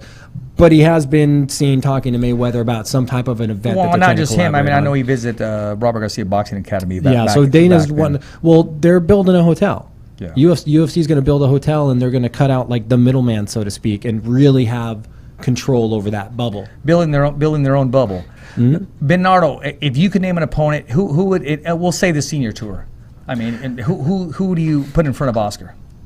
I mean, the only guy that really makes sense is Julio Cesar Chavez. I mean, if you want to do Maravilla Martinez, who just came back this week, that would be an intriguing fight. But at the end of the day, like, what's the weight? Like, where is Oscar? It's like there's so many questions to really, dig deep into a real legitimate opponent. But I'd be all for that fight, because that one could raise money. I mean, you do it in Mexico, you do it in Southern California, whatever. You really do it for a good cause. That would be awesome. But it's really up to Oscar what he wants to do and why he wants to do it, because I just don't see it. Well, I mean, I'd like to see him and maybe Chavez Jr., but Chavez Jr. is just too big, too much mass. I will tell you this. I got off the phone today, and he showed his interest. I mean, like I had that pull, and he said, Richard, is there any way you can get this message to Oscar De La Hoya? And I said, I know his people, bro. I said, why don't you just, reach out yourself? And that's Hector Macho Camacho Jr. I guess Oscar posted a video of when he fought his dad, and he posted the highlights of when he knocked him down. So he didn't take too well on that, and I'm not his voice piece, but he said, hey, he would love to get in the ring with Oscar De La Hoya, and I wonder how that would fare. With all due respect to Junior, it's like, is he even fighting anymore? Like, it's like, it's one of those things where you look at it, and you're like, that's not the same thing. It's one of those doesn't make sense. I'm going to avenge my father thing, but it just does not. It doesn't translate. I don't think there'd be any traction on wanting to see Camacho Jr. against Oscar De La Hoya. Well, I'm with you. I do want to see him and Chavez Sr. do something. Yeah, do something positive. I think that would be really nice. Hey, you know who's open to that? Because I asked him, it was one of the interview questions that I asked him, and I just threw it out there. And I said, hey, Robert, would you be interested in doing it? He goes, I would love to do something for charity with Julio Cesar Chavez. So I can see that happening. But you know what he did say? He goes, does that mean I got to get in shape again? You know what? It's funny because I worked 5.5 years with Julio Cesar Chavez doing a Los Golpes here in LA, and he was like, man, if I took care of myself when I was boxing the way I do now, I'd still be kicking people's ass. You know, it was like he's in great shape. He's in amazing shape now. In condition. And you know, yeah, I mean, and he left all the bad stuff behind, and that was probably one of the coolest things with working with Julio Cesar Chavez. Imagine that. I mean, I'm a kid that was born in Sonora, Ciudad Obregón, the same place he was born before he moved to Culiacán. You know, I moved to the United States at a young age too.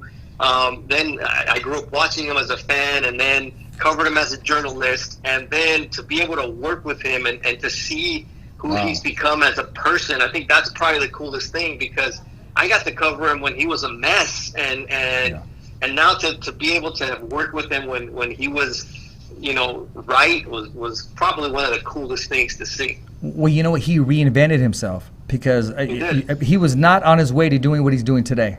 And not only that, he's a great commentator. He gets still the same respect, and he's doing what he loves. And he's doing it at a level where he knows he can still perform and not get hurt and just have some fun doing it. Yeah, I mean, one of the coolest things was, like, when he started to, you know, he had been doing commentary for Tele Azteca, but if you watch him do the fights in Mexico, he's kind of a character, and just, like, yelling and doing, like, all kinds of antics and stuff. And then when he came over to ESPN, you know, we talked about these fights, and I talked to him, I was like, hey man, this is a serious show, you know, we need you to watch fights and get prepared, and sometimes he'd be traveling from their fights on Saturday to LA on Sunday, didn't get the chance to watch all the fights, but he would sit down with me, and, you know, before the show we'd have a conversation, and he'd be like, hey Bernardo, I really didn't watch this fight, but I know this guy does this or that, how was the fight? And I would tell him, all right, you know, Julio, it started off really good for this guy, then, you know, the other guy came back and dropped him in that round, and then, you know, in the 6th round he came back and he shook him up, and then he would, like, retain that, and the fact that he told me, like, hey, I really trust the way you watch, you know, I really trust the way you watch and how you talk about boxing. Imagine a legend telling you that, you know, and so it was really a cool thing to, in that sense, as an analyst, to be somewhat of a voice of reason for him was a thrill. That's years of grinding and hard work and making good in your opportunity. Cole, I'm still tripping out on, can you imagine to turn down a UFC job because you go after something that you truly believe in? Yeah, me and you would jump all over that. It'd be tough, yeah. I mean, because I've always enjoyed being with that anyway, that organization anyway. So it'd be tough to turn it down. Yeah. Yeah. I just had to throw that out there, Bernardo. I mean, you're living it and you're doing it, man, and you continue to open doors, man. But I got to throw you with this one. I want your brain really thinking. Now listen, and you can jump in too, Cole. What celebrities today, actors or celebrities, do you think would have made great fighters, great boxers, and wouldn't be able to handle themselves in the ring? Dude, Mark Wahlberg, he's always in shape. He does, does a little bit of training here and there, and he's a legit fight fan. I've met him at the fights before, backstage, and that dude knows his stuff. So I think Mark Wahlberg would be good. The Rock, man, The Rock could do anything. So, with that physique. And then Mario Lopez, he's a staple at the wild card. He really spars guys. Even got into with Canelo and stuff. So I think those are the guys that I look at that really could have done something. And why not? My boy Gabriel Iglesias, he could have been the Mexican-American butterbean at one point. There you go, man. There you go. No, Mario Lopez. Keanu Reeves is pretty solid with his ground game training. Well, what's that cat's name from the Boondock Saints? Crap. It's not. Why do I want to say Hugh McGregor? Well, Hugh McGregor, I think, does jiu-jitsu too, but it's one of the guys from the Boondock Saints. What's the guy that just passed too, and you just posted him? The animal guy. The what? The animal guy. Oh, shit.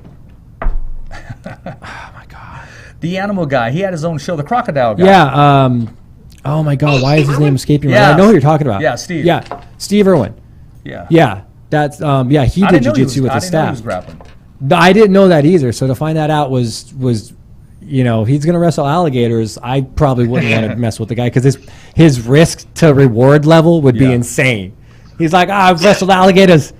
I could take you. It's like, dude, that guy's going to try to kill you. Yeah, if he could shut an alligator's mouth, he could probably do all right with any fighter. Yeah. You know, there's a fighter, Regis Prograis. I mean, he's posting videos of swimming with sharks, wrestling with alligators. I don't know if you follow him, Bernardo, but man, this guy just lives life on the edge. Yo, I'm always like, yo, stop! What if that snake bites you and you lose your hand, or you know, with all the crazy stuff that he's doing, you know? But that's Regis. Regis is a lot of fun, man. He's got one of the coolest personalities out there today. So I got a lot of respect for Regis, the warrior in the ring, and just the person he is outside of it. Apart from a great family man, I mean, he's such a cool guy. Oh, he is, and he's down to earth, man. Hey, before I let you go, man, what's some of the living legends today that you would bring back and they would be able to compete in today's fighters? It doesn't matter what weight class. I got one that I'll let you know later, but I want to ask you, if you could bring one back in this era, who would it be and what weight division? Salvador Sanchez, man. I'd bring him back at 126, 130 pounds. Imagine what he would be like nowadays. I think his style translates universally through any era. So, you know, it's one of those that, man, that you know, he left us too young, but yes, he did. Wow, just his body of work in such a short time was already a Hall of Fame career. And you know, he wasn't your typical sit in a phone booth and bang with you. He was a boxer puncher. He had everything. And yeah. I mean, and a chin. You know, they called him Dos Pulmones because he could stand in there and he had this amazing conditioning. So, you know, Sal Sanchez was just great. How about in the MMA world, Cole? Who would you bring back, man? Off the top of my head, like a Kevin Randleman kind of guy. Oh, wow. Like I would have loved to have seen. Yeah, like I would have loved to seen where he's, because his intensity, his wrestling, his just aggressiveness. Like the dude fought wars and prize. The dude dumped Fedor on his head. So, and Fedor got right back up, which because he's not human. So, but I would have loved to see that guy in a more current MMA scene as it started to transition versus when we lost him, and there's a potential loss there too. Yeah. Bernardo, I would bring back Tommy the Hitman Hearns at 147 and 154s. You know what would have been fun at 154? Jared Hurd and Tommy Hearns. That would have been ridiculous, there you go. Man. There you go. That would have been, I mean, anybody. I mean, there's so much talent between 54 and 60, but you know, think about bringing back Marvelous Marvin Hagler at 160 to fight Canelo and Triple G and those guys. You know what? He would push the envelope. He would take Canelo. He would force Canelo to have a life experience in that corner and ask himself, "Do I really want to come out and go back to war with this guy who's just eating everything that I'm throwing at him and just and not going anywhere and getting stronger as the fight goes on?" Yeah, I mean that would be amazing. Oh, that would be an awesome fight right there. I mean, yeah, exactly. Well, Bernardo, man, what do you got to say to all the fans and the followers and the supporters, man, and you know, all those out there that are that have hope and you're a living example that dreams are made to come true, especially when you stand gritty on the exact dream that you want, the exact profession that you want, because you've turned down a lot of opportunities along the way, as you shared with us, because you knew exactly what you want in your career.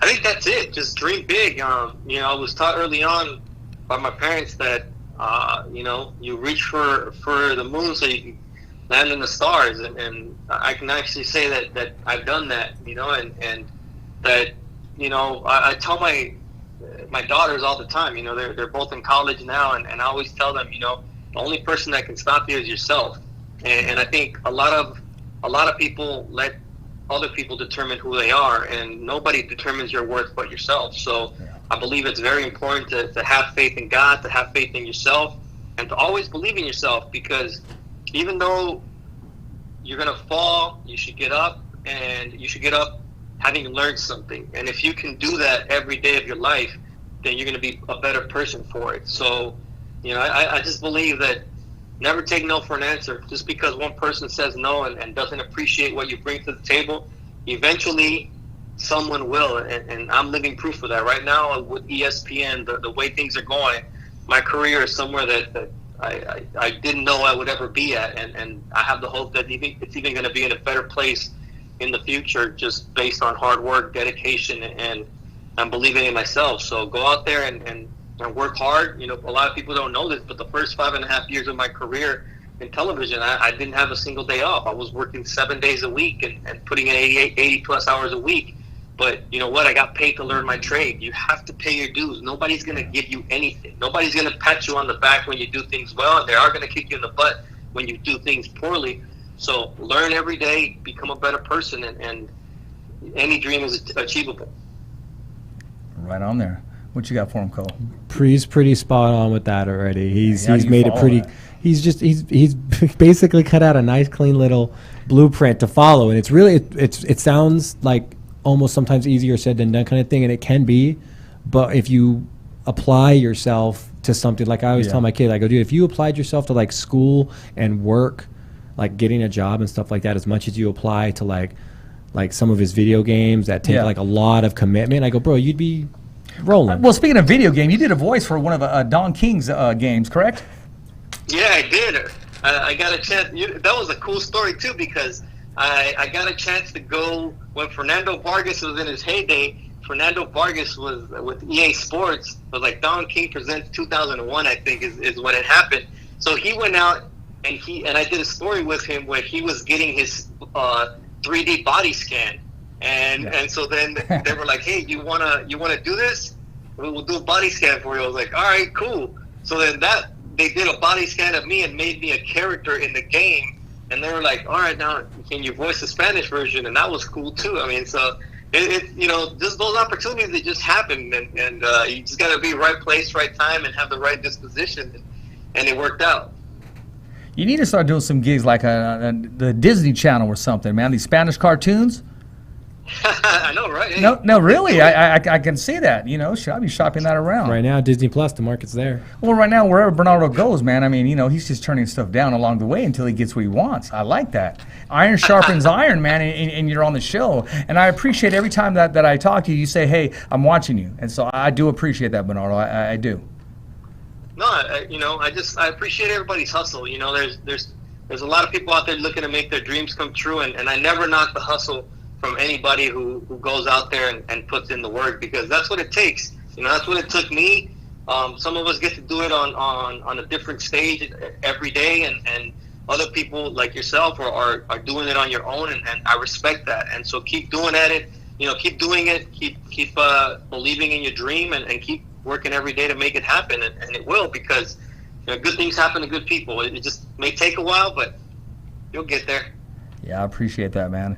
Hey, you know what? We got some things to discuss on some recap, but, man, I've had these long enough. And you know, when I wrote down today, when he said, hey, Rich, how long? When I wrote down 45 minutes, I was already laughing in my head, because I'm thinking, okay, we're going to get this guy, and we're going to go beyond that, because I want to get him in his comfort zone. He's a storyteller, and you get in depth on your content, man. I love having you on the show.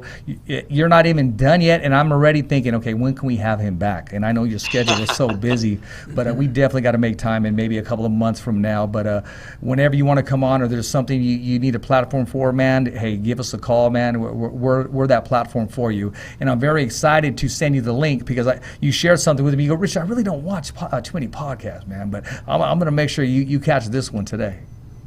Sounds good. I have to, right? Yeah, exactly. If I can't watch myself, then I'm unwatchable. So exactly, man. Self-proclaimed. Yeah, exactly. But no, hey, we'll be watching you, man, and you definitely want to be interviewed first. If he's interviewing you first, man, 90% of the times it is because you did great on ESPN, and with the exception, I think you interviewed Andy Vincent's first on that close decision loss.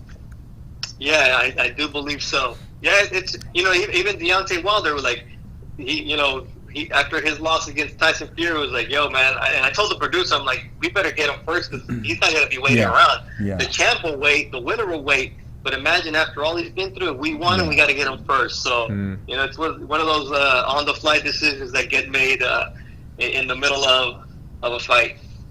No, exactly, and you read that script perfectly, man. Hey, so it's a pleasure having you on, man, and I'm going to text you later on. I'm going to get your address, because we got to send you an official Fighter's Voice T-shirt, man, and we got to make sure you're looking good when you're out there on your leisure time. You know what I mean? I'll wear it proudly. Appreciate it, Richard and Cole. You guys have a good one. Hey, have a good one, Bernardo. We'll talk to you Bernardo. soon. All right. My man, we're talking about another future Hall of Famer that is so down to earth. confident in what he does, and just talking to him, you can see everything line up on his work ethic and his professionalism, man. Yeah, he's it's one of those talk to talk, walk to walk kind of scenarios where he'll tell you this is what I think is the best path and how I think you can achieve the most for yourself. So, but then he actually goes, because I've done it. It's not one of those, this is what I think is best for you. It's like, well, what turned down did you UFC, man. Yeah, which I mean, I can understand where he was going for at that time. Yeah. I don't think he was saying, I think your market or your product's bad. I think he was just saying, I don't think that particular market's going to go anywhere. I think if I attach myself to it, I'm going to get maybe typecasted to it. And if it fails, people might look Which at he my shared career. with us earlier about a certain role that was offered to him. Exactly. So he understood where his best future was for himself and where he had the most potential. Talking about future, man, what's the future of Bader? I mean, every champion loses. I don't think. I think maybe they. You think they'll run that back? I don't think they'll run it back immediately. I think Bader needs to go get his head examined first. He got his noodle knocked around. Well, okay, let me ask you about that, okay? How was the referee? Do you think that should have been stopped sooner? No, I think the referee did his job. Okay. The referee 100%. Here's the thing.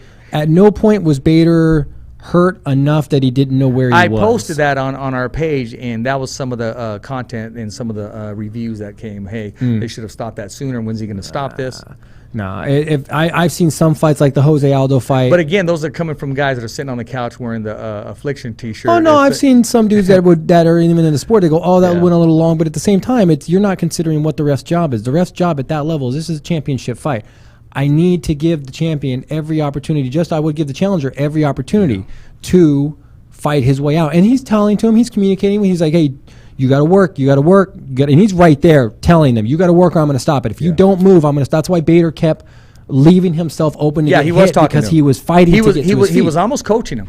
Not so much coaching him, but telling him, like, you have to get up. You got to move. Don't make me do my job. These are warnings to, like, you know, the ref. Like, they'll say things like, hey, you defend that armbar, I'm going to stop it. I'm going to stop it if you don't do something. Like, he doesn't want to see your arm snap. But in a championship level. Do you think more referees should be more vocal like that?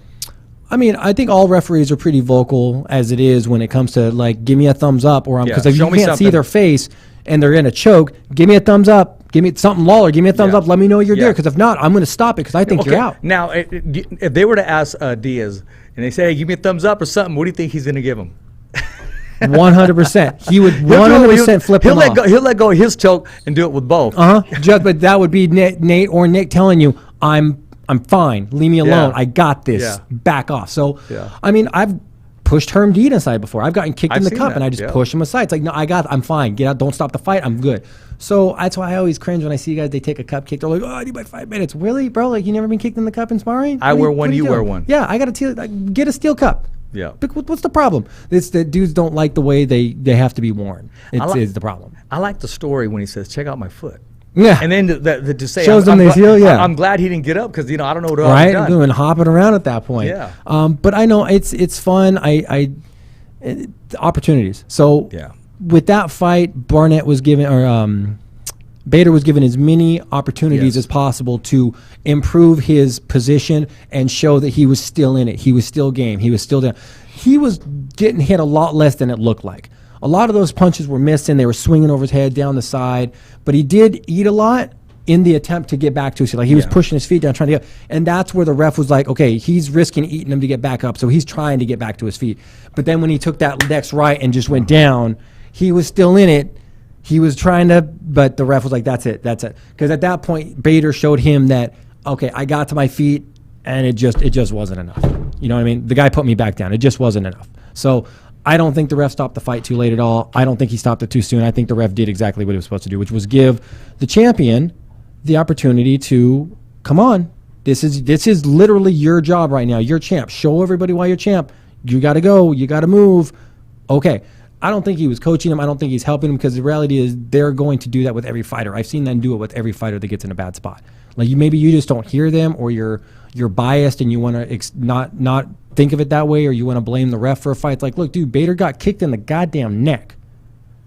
That's not the ref's fault. No, it's not. The ref could have stopped it right then and there. I mean, like, that's it, get off, it's over. And people would have been like, I don't know, dude, Bader's tough. Like, he was moving. Bader didn't just go limp. Like, he had a nice little streak going, man. He did. He reinvented himself. He had made the changes. At Bellator. But I want to point out, okay, Remember when Jones was leaving the belt, and some other guys were talking about leaving the belt, and they were like, "Oh, Jones is going to be a free agent. Where's he going to go? He can go to Bellator and do what? Get bored?" Yeah. Jones would destroy Bader. Yeah. This dude Nemkov with 10 fights, he's not a high caliber guy yet. That one lasts too long. And Bader walked right into it. You could see it coming. You could see the setup. He's leaning back and moving. He's leaning back and moving. Dude. And that was it. So Jones would have destroyed Bader. We didn't get a chance to talk about this. We did see the last of DC, Daniel Cormier, yeah? Yeah. Like I said, that's it. He's done. With or without the belt coming home with him, this was my last ride into the sunset. Butch Cassidy, Sundance Kid style. I'm coming home with my shoulder on it. He has a great profession in front of him now. I mean, now he gets to embrace of what he loves doing, giving back to the kids, head wrestling coach, and he's a great commentator. Mm-hmm. He's one of those guys. He's like a Randy Couture of the sport. He's always going to be training. He's always going to be sparring. He's always going to be helping the other AKA guys. Like, if you think he's going to stop training and still go to that gym to try to, like, poke fun and stuff, that's not how it works there. You want to step on that mat there, you better be ready to step on that mat there. They're not going to expect you to go balls to the wall anymore because you're out. But if you want to come and play, you got to stay in shape and be able to come and play, because at that point you want to make sure that you're at least being of a utilizable tool to them. You don't want to just take a sparring session round away from a Khabib or a Kane or whatever, or a Rockhold, and steal a session of sparring with them when they could have spent that time and energy sparring with somebody that would have gave them something in return. DC will stay in fight-ish shape just so he can still, because he might say that's it for my competitive drive professionally, but it's competitive drive to make others better, to push those, to be a role model. To all push, these years, it's hard for him not to be there and be the man that he is inside of that gym. It's not hard. It'll be impossible. Yeah. Some people a guy like DC will never be able to walk away from the sport itself and the gym. He might be able to walk away from and never active turn down combat. from a challenge inside that gym. Yeah, exactly. So which is why he needs to always stay safe, because you can't go in there and have the kind of rapport he has. You know, a guy like Bob could go in there and do it, and then at one point Bob's like, no. And see, when you see him, he's not your typical, he's a massive of a man as a heavyweight. He was just well-rounded, his technique. And he had the ball sack, the guts to get in there. He did, and people are going to look at what have you done for me lately effect. You know, when people want to look at your career and stuff, it's like the reality of it is, if you really go back and look at his career, he's done a shit ton. Yeah, he's done an immeasurable amount. Hey, for you got to remember, in the sport. Champ. Exactly. Yep. You can't ignore, like, you may not like a fighter, but the reality is you can't blindly ignore what they've accomplished in the sport, especially when it's just a sport of killers. Granted, is it the murderer's row of what it used to be? No. Yeah. But he ran part of that gauntlet at one point.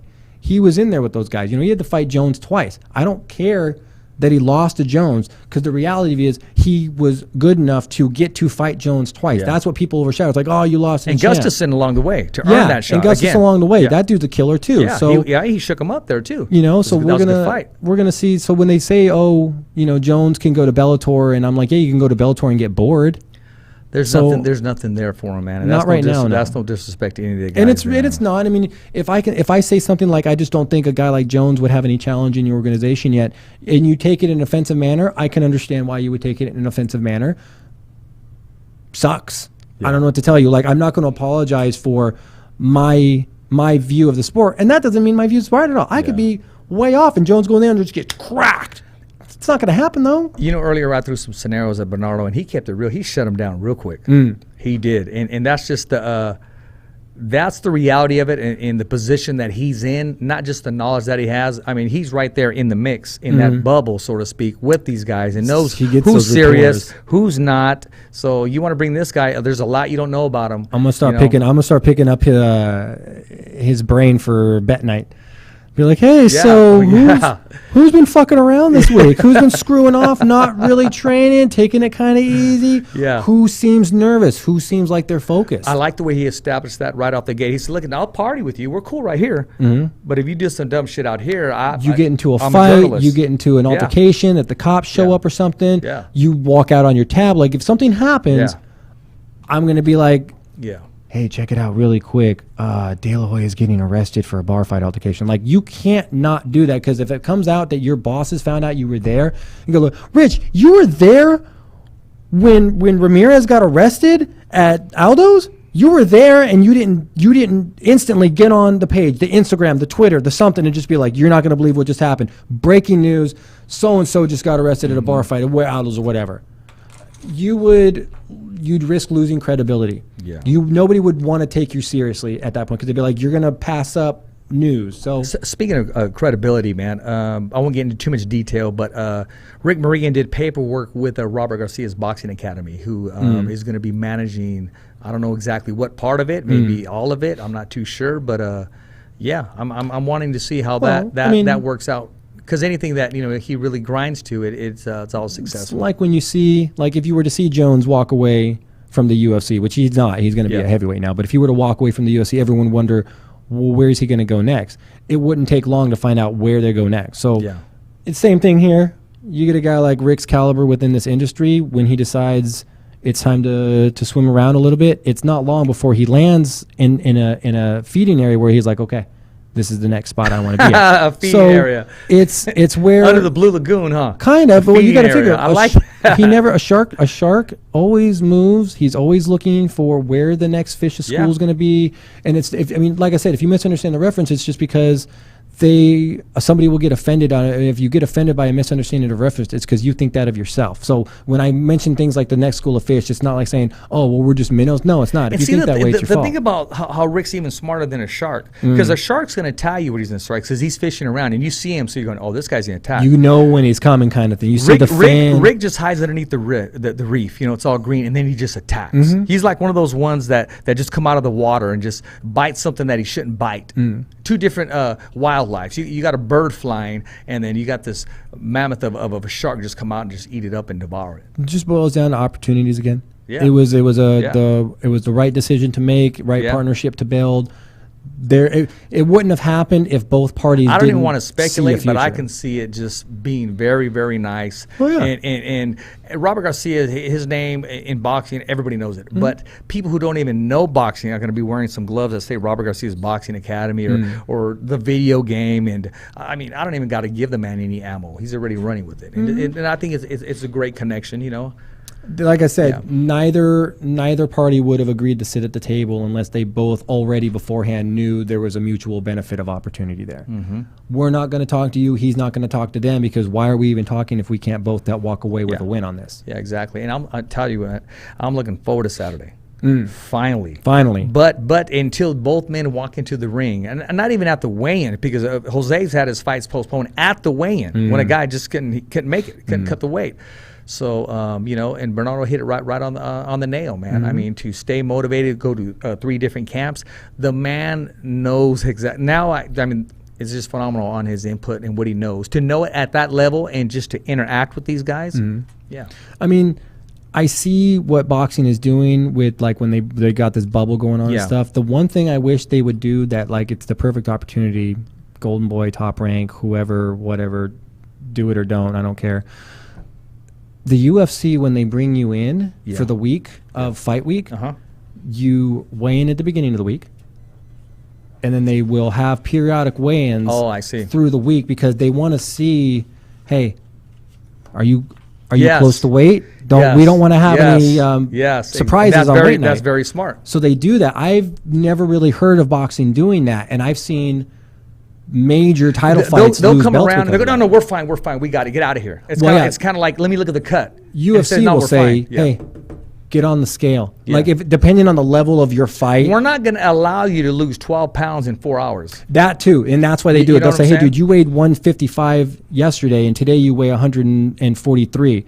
Your fight's at 135. What's going on? Like, that doesn't make sense. You can't, because they got to abide by the Athletic Commission too. Some of those guidelines, you're not allowed to lose so much weight. So they say, okay, here's the number starting, which is why it's smart to come in close to your weight, close to your fight weight. We don't want to be responsible or be related to you falling out. Jacking yourself upside. And exactly. I've had some I saw some dudes before that fell and busted their face open on, like, the corner of a bathroom table like this. Brother, I've interviewed a guy a day before weigh-in, maybe 2 days before, and he can barely speak. Yeah, that's when It's just those guys are doing it Yes, wrong. Those yes. if you're in that much Yes. suffering, you need to switch weight classes. You need to go up a weight class and cut less and stop being stubborn. Yeah. Because back in the day, it was be big, cut light. I wasn't even thinking of, okay, what's the next question? I was thinking, okay, how do we end this interview? Yeah, go. So Really, we need a medic really. or something. Yes. Like, do we need an EMS. EMS guys, can you come here real quick? Yeah. Dude's about to die. Yeah, So yeah. and there's times where it's like until you get used to that weight, maybe it's his first cut at that weight. I was pretty bad my first cut to like 35s. Bro, you know what? I've noticed Albert Gonzalez. I saw him, and he looked like he was eating some pepperoni pizzas. I looked at him the other day. The man is on fire. He is highly motivated. He has a washboard like Jamal Herring, man. I mean, he is just shredded. He's ready to go. And he's a phone call away. I said, hey, we need some fight news. I want to bring you on here. I don't want to talk about, hey, how's your day? Or what are you doing now? I want some fight news, man. We're talking about something important. Yes, yes. That makes sense. I mean, it's a utilization of time. And he, you know what? He's a fun guest. But you know what I do? And KP, you've met both men, and those of you, KP, that's our producer. He's the man behind the curtain. I thought of a dream match. And we even got someone in the audience listening too. I would love to see in a dream match, like a video game, Big Al Gonzalez taking on Kilo the Kid from Stockton. Oh, what my kind of video gosh. game though? A kick-ass video game.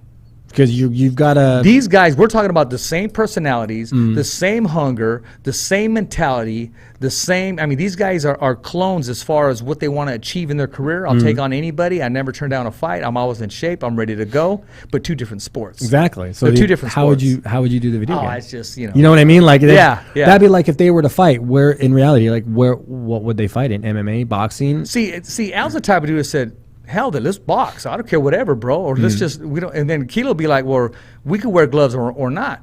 That type stuff. I mean, just some two bad, respectful dudes, man. I think they would both want their respective. Yeah, I think areas. so. I think I think that's so. where we would hit a stalemate.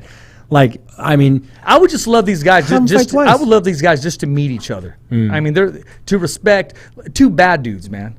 yeah. You know what I mean? I mean, Yeah. actually, because he sent a video last night to me, Albert, which I sent to you too, and I sent it to Kilo. Him working the outside training session. Yeah, when he was out there, and just his mentality, the same thing. They Yeah, they remind me of each other, two different sports. Imagine some guys are getting really frustrated by now, not being able to go out and perform. Here's the thing. Here's the dangerous thing, and we're going to let you guys go. They need to hit something. Other than the sparring partner in that bag, they're ready to hit something. They're even ready to be hit. The release, it's an emotional and physical thing that you put your body through in training camp. So you need this release. It's like it's like when you're training canine dogs, like for law enforcement. Yeah. Their whole predication is almost on like a reward system. Yeah. Once they do their job, it's a kaboo, you get really loud. Yeah, exactly. Fighters are kind of the same way. If you have a training camp, and there's no payoff. Yeah. Like that's why I don't go to strip clubs. Fuck's the point? Yeah. Some beautiful girls going to tease me the whole time. Well, for the most part, frustrated. for the most part, you're 86th, anyways. Hey, come on. Just say, get that guy out of here. He's back. Grab, he's back. No, He's back. But you get what I'm saying? Like, so fighters, same thing. Let me tell you. the training camp. I got payoff. Okay, I didn't mean to interrupt you. I got to show you this comment I got. They go, I love his stash. We watched the whole show. We love his stash. It's mustache. It's a boxing mom too. It's No, no. out of Stockton. We love his stash. It probably reminds me And of then like those old school dudes when they would fight like this. Yeah, probably Right? something like, yeah, Sullivan. Yeah. And I go, yeah, it's that porn stash. It's a porn- I go, I'm always teasing. She goes, no, we love his stash. We watch it. It's a stash is taken on many numerous So genres. Izzy's mom, Izzy Bones' mom, hey, give you a shout out. See, I passed the message. You love Cole Stash. That's the stash is the It's man. the stash. But it's shit, I totally lost my train of thought. Thinking about the stash and what we're gonna do. See, with it. we're talking about this stash, and you're going, oh, you mean the other stash? No, okay. So the release, Yes. the reward system. So Yes, when for the like dogs, Ramirez and Posel, Yeah. they're experiencing it right now. Postal. They're getting right again for that fight camp. The fight is the release. It's the Postal, fight is the Postal. reward system. Yes. You know what I mean? Like Yes. they've been there twice and haven't gotten there yet. That can be detrimental to fighters because you're not getting your reward system. You're breaking down your own You know what? mental training. Jose's just a different animal. Agreed. It has nothing to do with any gyms or anybody he left, and I'm trying to say it with the utmost respect because I'm welcome in both houses, and I appreciate and I got love, and they give love back. Jose's just a different animal, especially when it comes to fighting for that strap. He's been itching. He just Jose's just a different animal right now. Agreed. He But that's that reward system. Now, Yeah. here's the thing, though. It's not that it breaks guys down. It's that I guarantee, I don't care who Jose Ramirez is as far as this is concerned. You can't lie and say that the mental capacity of having gone through training camp Yes. twice and then having it shut down on you is not in the back of both of those dudes' heads. I guarantee you there's so much second guessing going brother, on. but check this out. With Jose, he's gotten as far as, okay, it's weigh-in day. Mm-hmm. And you mean to tell me this? So, Bro, I've gotten a phone call the morning of. no, we're on the way to the weigh-in, bro. We're waiting on the opponent. No, yeah. And I've done weigh-ins Bob Arum got the on morning there, of the fight. Fight's and when he canceled. got on there, and he told the crowd, "What the hell are you guys booing about?" And just laid into the crowd.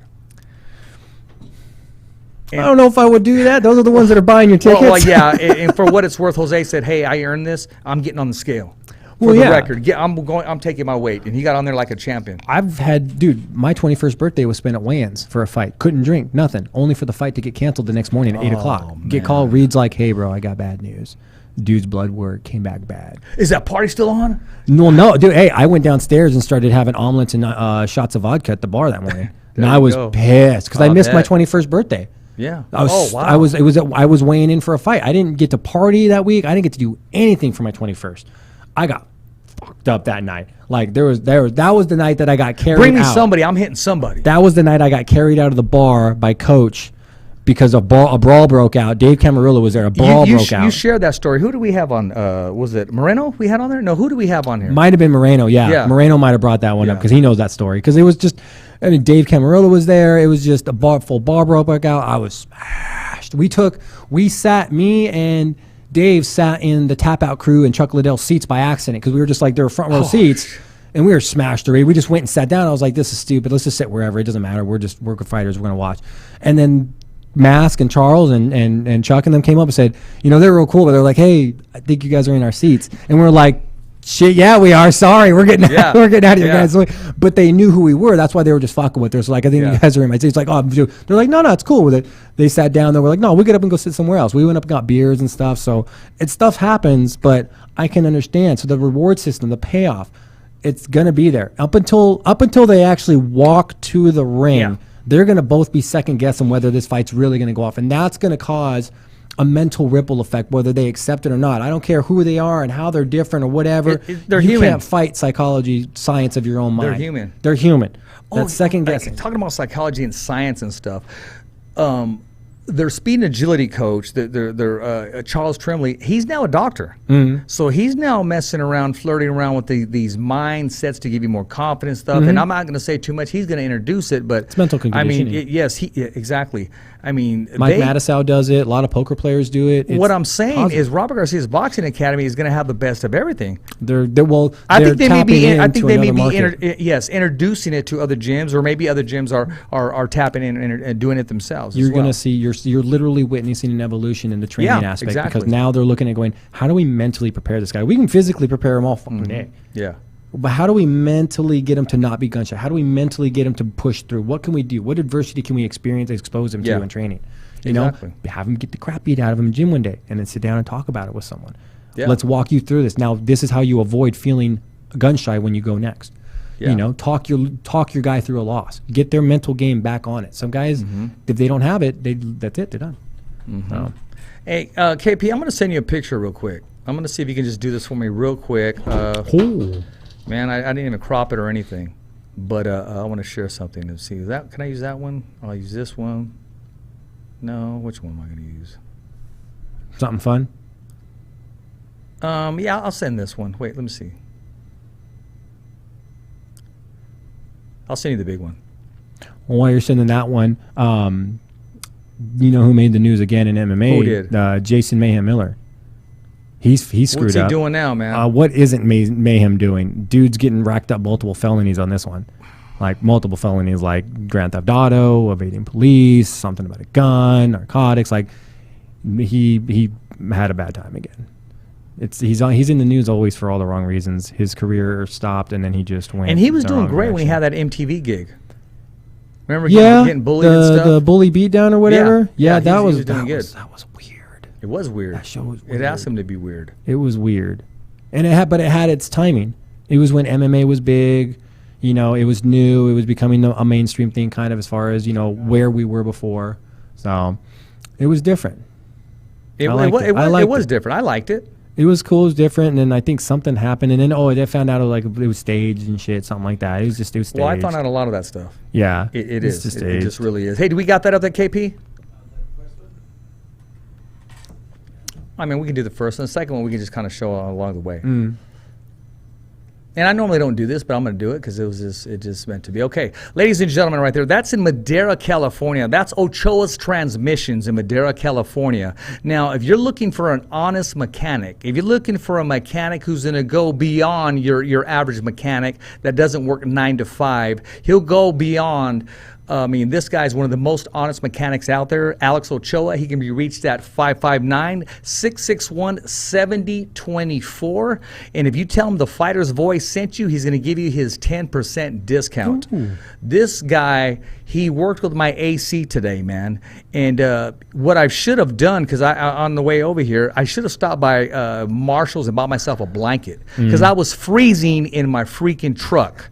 That AC was just kicking. It was blasting. It had more power. It felt like a Jose Ramirez's left hook to the body. And that's Madera, California. Alex Ochoa's Transmission. They can be reached at 661-7024, area code 559. If you got a problem with your car, your engine, your transmission, just go and see Alex. Ask for Alex. Tell him the Fighter's Voice sent you, and he'll give you your 10% discount, man. Can't beat it. And we're talking about an honest mechanic. If you go in there and say, hey, if you go in there and say, I need an oil change, he'll say, you really don't. You can have one, I'll do it for you, but after looking at it, you really don't. Yeah, I checked out your oil. We're good to go. You got about a good 1,000, 2,000 miles left until you're going to need it. Exactly. Yeah. And I just had to throw that out because that's the experience I had with that man. I've known him most of my life. I coached his son, Andrew, from 5 years old. I want to say 4 years old, 5 years old. And Andrew's now on his, he's going to school in L.A. to be a doctor. Oh, cool. Yeah. I'm not sure if it's UCLA or, well, he had one brother at UCLA. Alex Jr., and then he had Chris, I want to say, at Stanford. So they did very well for themselves. Those aren't cheap colleges. Yes. And see, Dad's worked all those overtime hours as a mechanic. I mean, doing all that, because they don't have the 9 to 5. Yeah. You know, they work beyond. And I'm saying this because it's very well deserved. And yeah, man, I was freezing my, off over here because that AC was blasting. I just had to give that shout out. Sounds about right. Yeah, it does. So what do we got, man? We got anything? We got a UFC fight night coming up this weekend back in Vegas. Like I said, they're going to be bouncing back and forth between. What was your take on Frankie Edgar? I thought that was a good fight. I don't know. How about a strategy? I mean, it's not anything different than what Frankie's always utilized. Yeah, he just keeps moving, tries to grind you down, outbox you, outstrike you. Not really to knock you out, but to do damage to you, wear you down, break you down, and then later on he just drags you into the water. Either way it could have gone. Nobody, I think, would really argue if it went the other way. Yeah. Holitz was just not okay with it. Like, I think I won, but I accept it.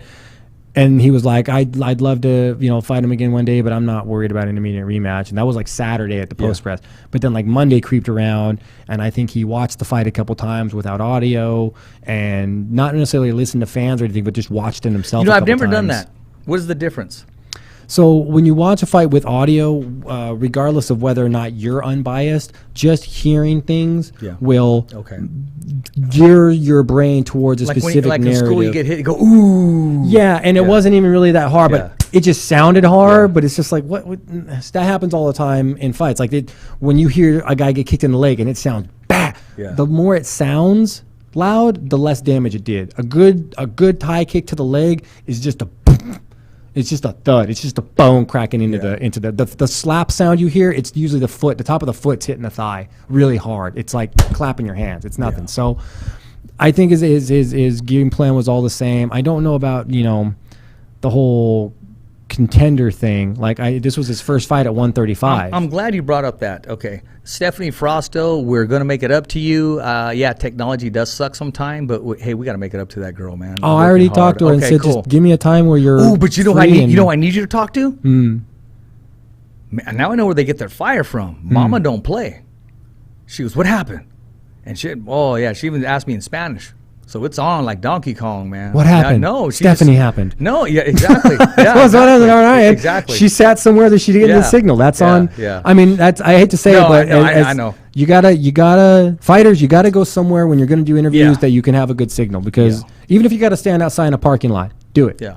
So I asked her, I would hit her up and say, when are you free and when can you be somewhere that you know you'll have a good signal? Then we can it doesn't matter when and where. At that point, we'll just all figure out. Maybe we set up like a Zoom, something we can record or something, and we'll just record the video and just run it. I've been telling people that we're just going to drop it on the YouTube channel anyway. So if you even want to see it, you're going to have to go and subscribe to the channel anyway. So if you're not, you're gonna miss that content. If you want to see that interview and talk to her about her upcoming spot in the Contender Series with Dana White's show, you're going to have to watch the YouTube channel. You're going to have to subscribe and notification bell, because you won't know when we put it on. You won't know until after we've put it on. And then I'll put it on for a while, and then maybe a couple hours later I'll tell everybody, hey, it's on there. You know, now you can go. But if you're a subscriber, you'll know when it drops. You'll know before everybody else. Exactly. So, hey, big shout out to Bud Elliott, who's a legend here in Fresno, California. Thank you, my man, for putting together that proposal. Very well done and professionally done. So we've been asked to send some out, and he put one together that's beautiful. So they'll be hitting the desk pretty soon, man. Cool. So I'm done here, man. Now that's about it. I mean, like I said, you got UFC Fight Night coming up. It's going to be Smith and Rick, Lawler and Magny, Lamas and Alego. I'll give you my picks later this week. It's not a big card. It's not really a strong card. I'm curious to see where Lawler's at since his last fight with Askren. I don't think he lost that fight. I think that was just a dumb scenario that ended up happening that got created, and he ended up on the short end of that. So the Askren fight, I'd like to see what he bounces back from that.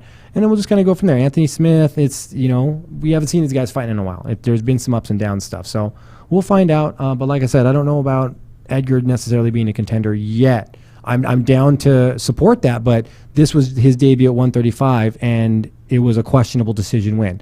Not questionable in the sense of did he win, questionable in the sense of it could have gone either way, and nobody would really be arguing about it. It was close. It wasn't a decisive win. So to say that he's automatically a contender at 135, I think is just Dana White hyping up Edgar, saying, we had a really good performance out of him tonight. It's his first fight at 35. He looks good. I'd like to see Edgar's second fight against another tough opponent and see how that one goes. Someone threw the name out there, Cruz. Dominic? Yeah. Against Edgar? Yeah. Why do I feel like they fought already? I'd have to look that up, but I feel like they've actually fought already. No, it couldn't have been. Maybe I'm thinking of somebody else that Dominic fought at 135. But I think Dominic would have reach on that one. I think his anti-wrestling is not good enough to take down Edgar by any means, but it's good enough, I think, to stop Edgar from getting a takedown. I think if he stays in the center of the ring and gets on his bike like Dominic, that's just Dominic created that style. I think, and he just utilizes that and stays reach because he's got such a height advantage. Yeah. But Edgar's just known for he just closes that distance so good with like just a step. He just closes that distance and boom. Because he would get the takedown and then he would kind of just pop up. He would try to get the takedown. Like I said, I think Dom's wrestling ability for MMA, because you got to remember, you can be a badass wrestler and have a super good sprawl. Dude, there's 8 questions here for Bernardo. I mean, it's just he's a popular dude. Popular dude. People want to hear what's on his mind when you get put in that position and stuff. So I mean, just the fact that you have to get permission from ESPN, to do that says that people are going to want to pick his brain. And what did he say? There's a right thing to do things. Exactly. There's a right way to do things because they could have said no, we'd rather you didn't. But no, they're fine with it. There's a difference between, okay, let me rig it up my way, and there's a certain way that you do it. Exactly. You know what I mean? Yeah. So, yeah. Hey, I want to thank our guest, Bernardo Osuna, man. I mean, just a living legend, a future Hall of Famer, and just the class that he has and the time that he took out. He's actually in Las Vegas right now. He's in that bubble. Yeah, he's in the bubble getting ready for that Jose fight. Hey. Yeah, MGM, right? Yeah, MGM Grand this Saturday, man. And hats off to the whole ESPN staff for allowing him. And I'm sure you're very, very happy and satisfied with his work. And it's only getting better and it's only growing, man. That name's going to be a household name, man. MGM days are numbered, though, as far as like being the UFC's go-to in Mandalay. Like, oh, really? That's it. Their days are numbered. Just the fact that the UFC bought 10 acres out in Vegas. That's it. Speaking of that, I heard there's a certain radio station around here, and their days are numbered too because it's for sale. So that's just what I heard. We'll talk more about it later. Man, that sucks. Yeah. Hey, so as always, it's a wrap here in Fresno, California. I'm your host, Richard Ortiz, Escovedo. Thumbs up for Richie. Okay, fight fans, it's not goodbye, but until next week. Remember. It's always voiceography at its finest. So on behalf of Richard Ortiz, Cole Escovedo, the special guests, and all the crew right here at the Kick-Ass Podcast, saying hasta luego, babies. And always, thanks for listening.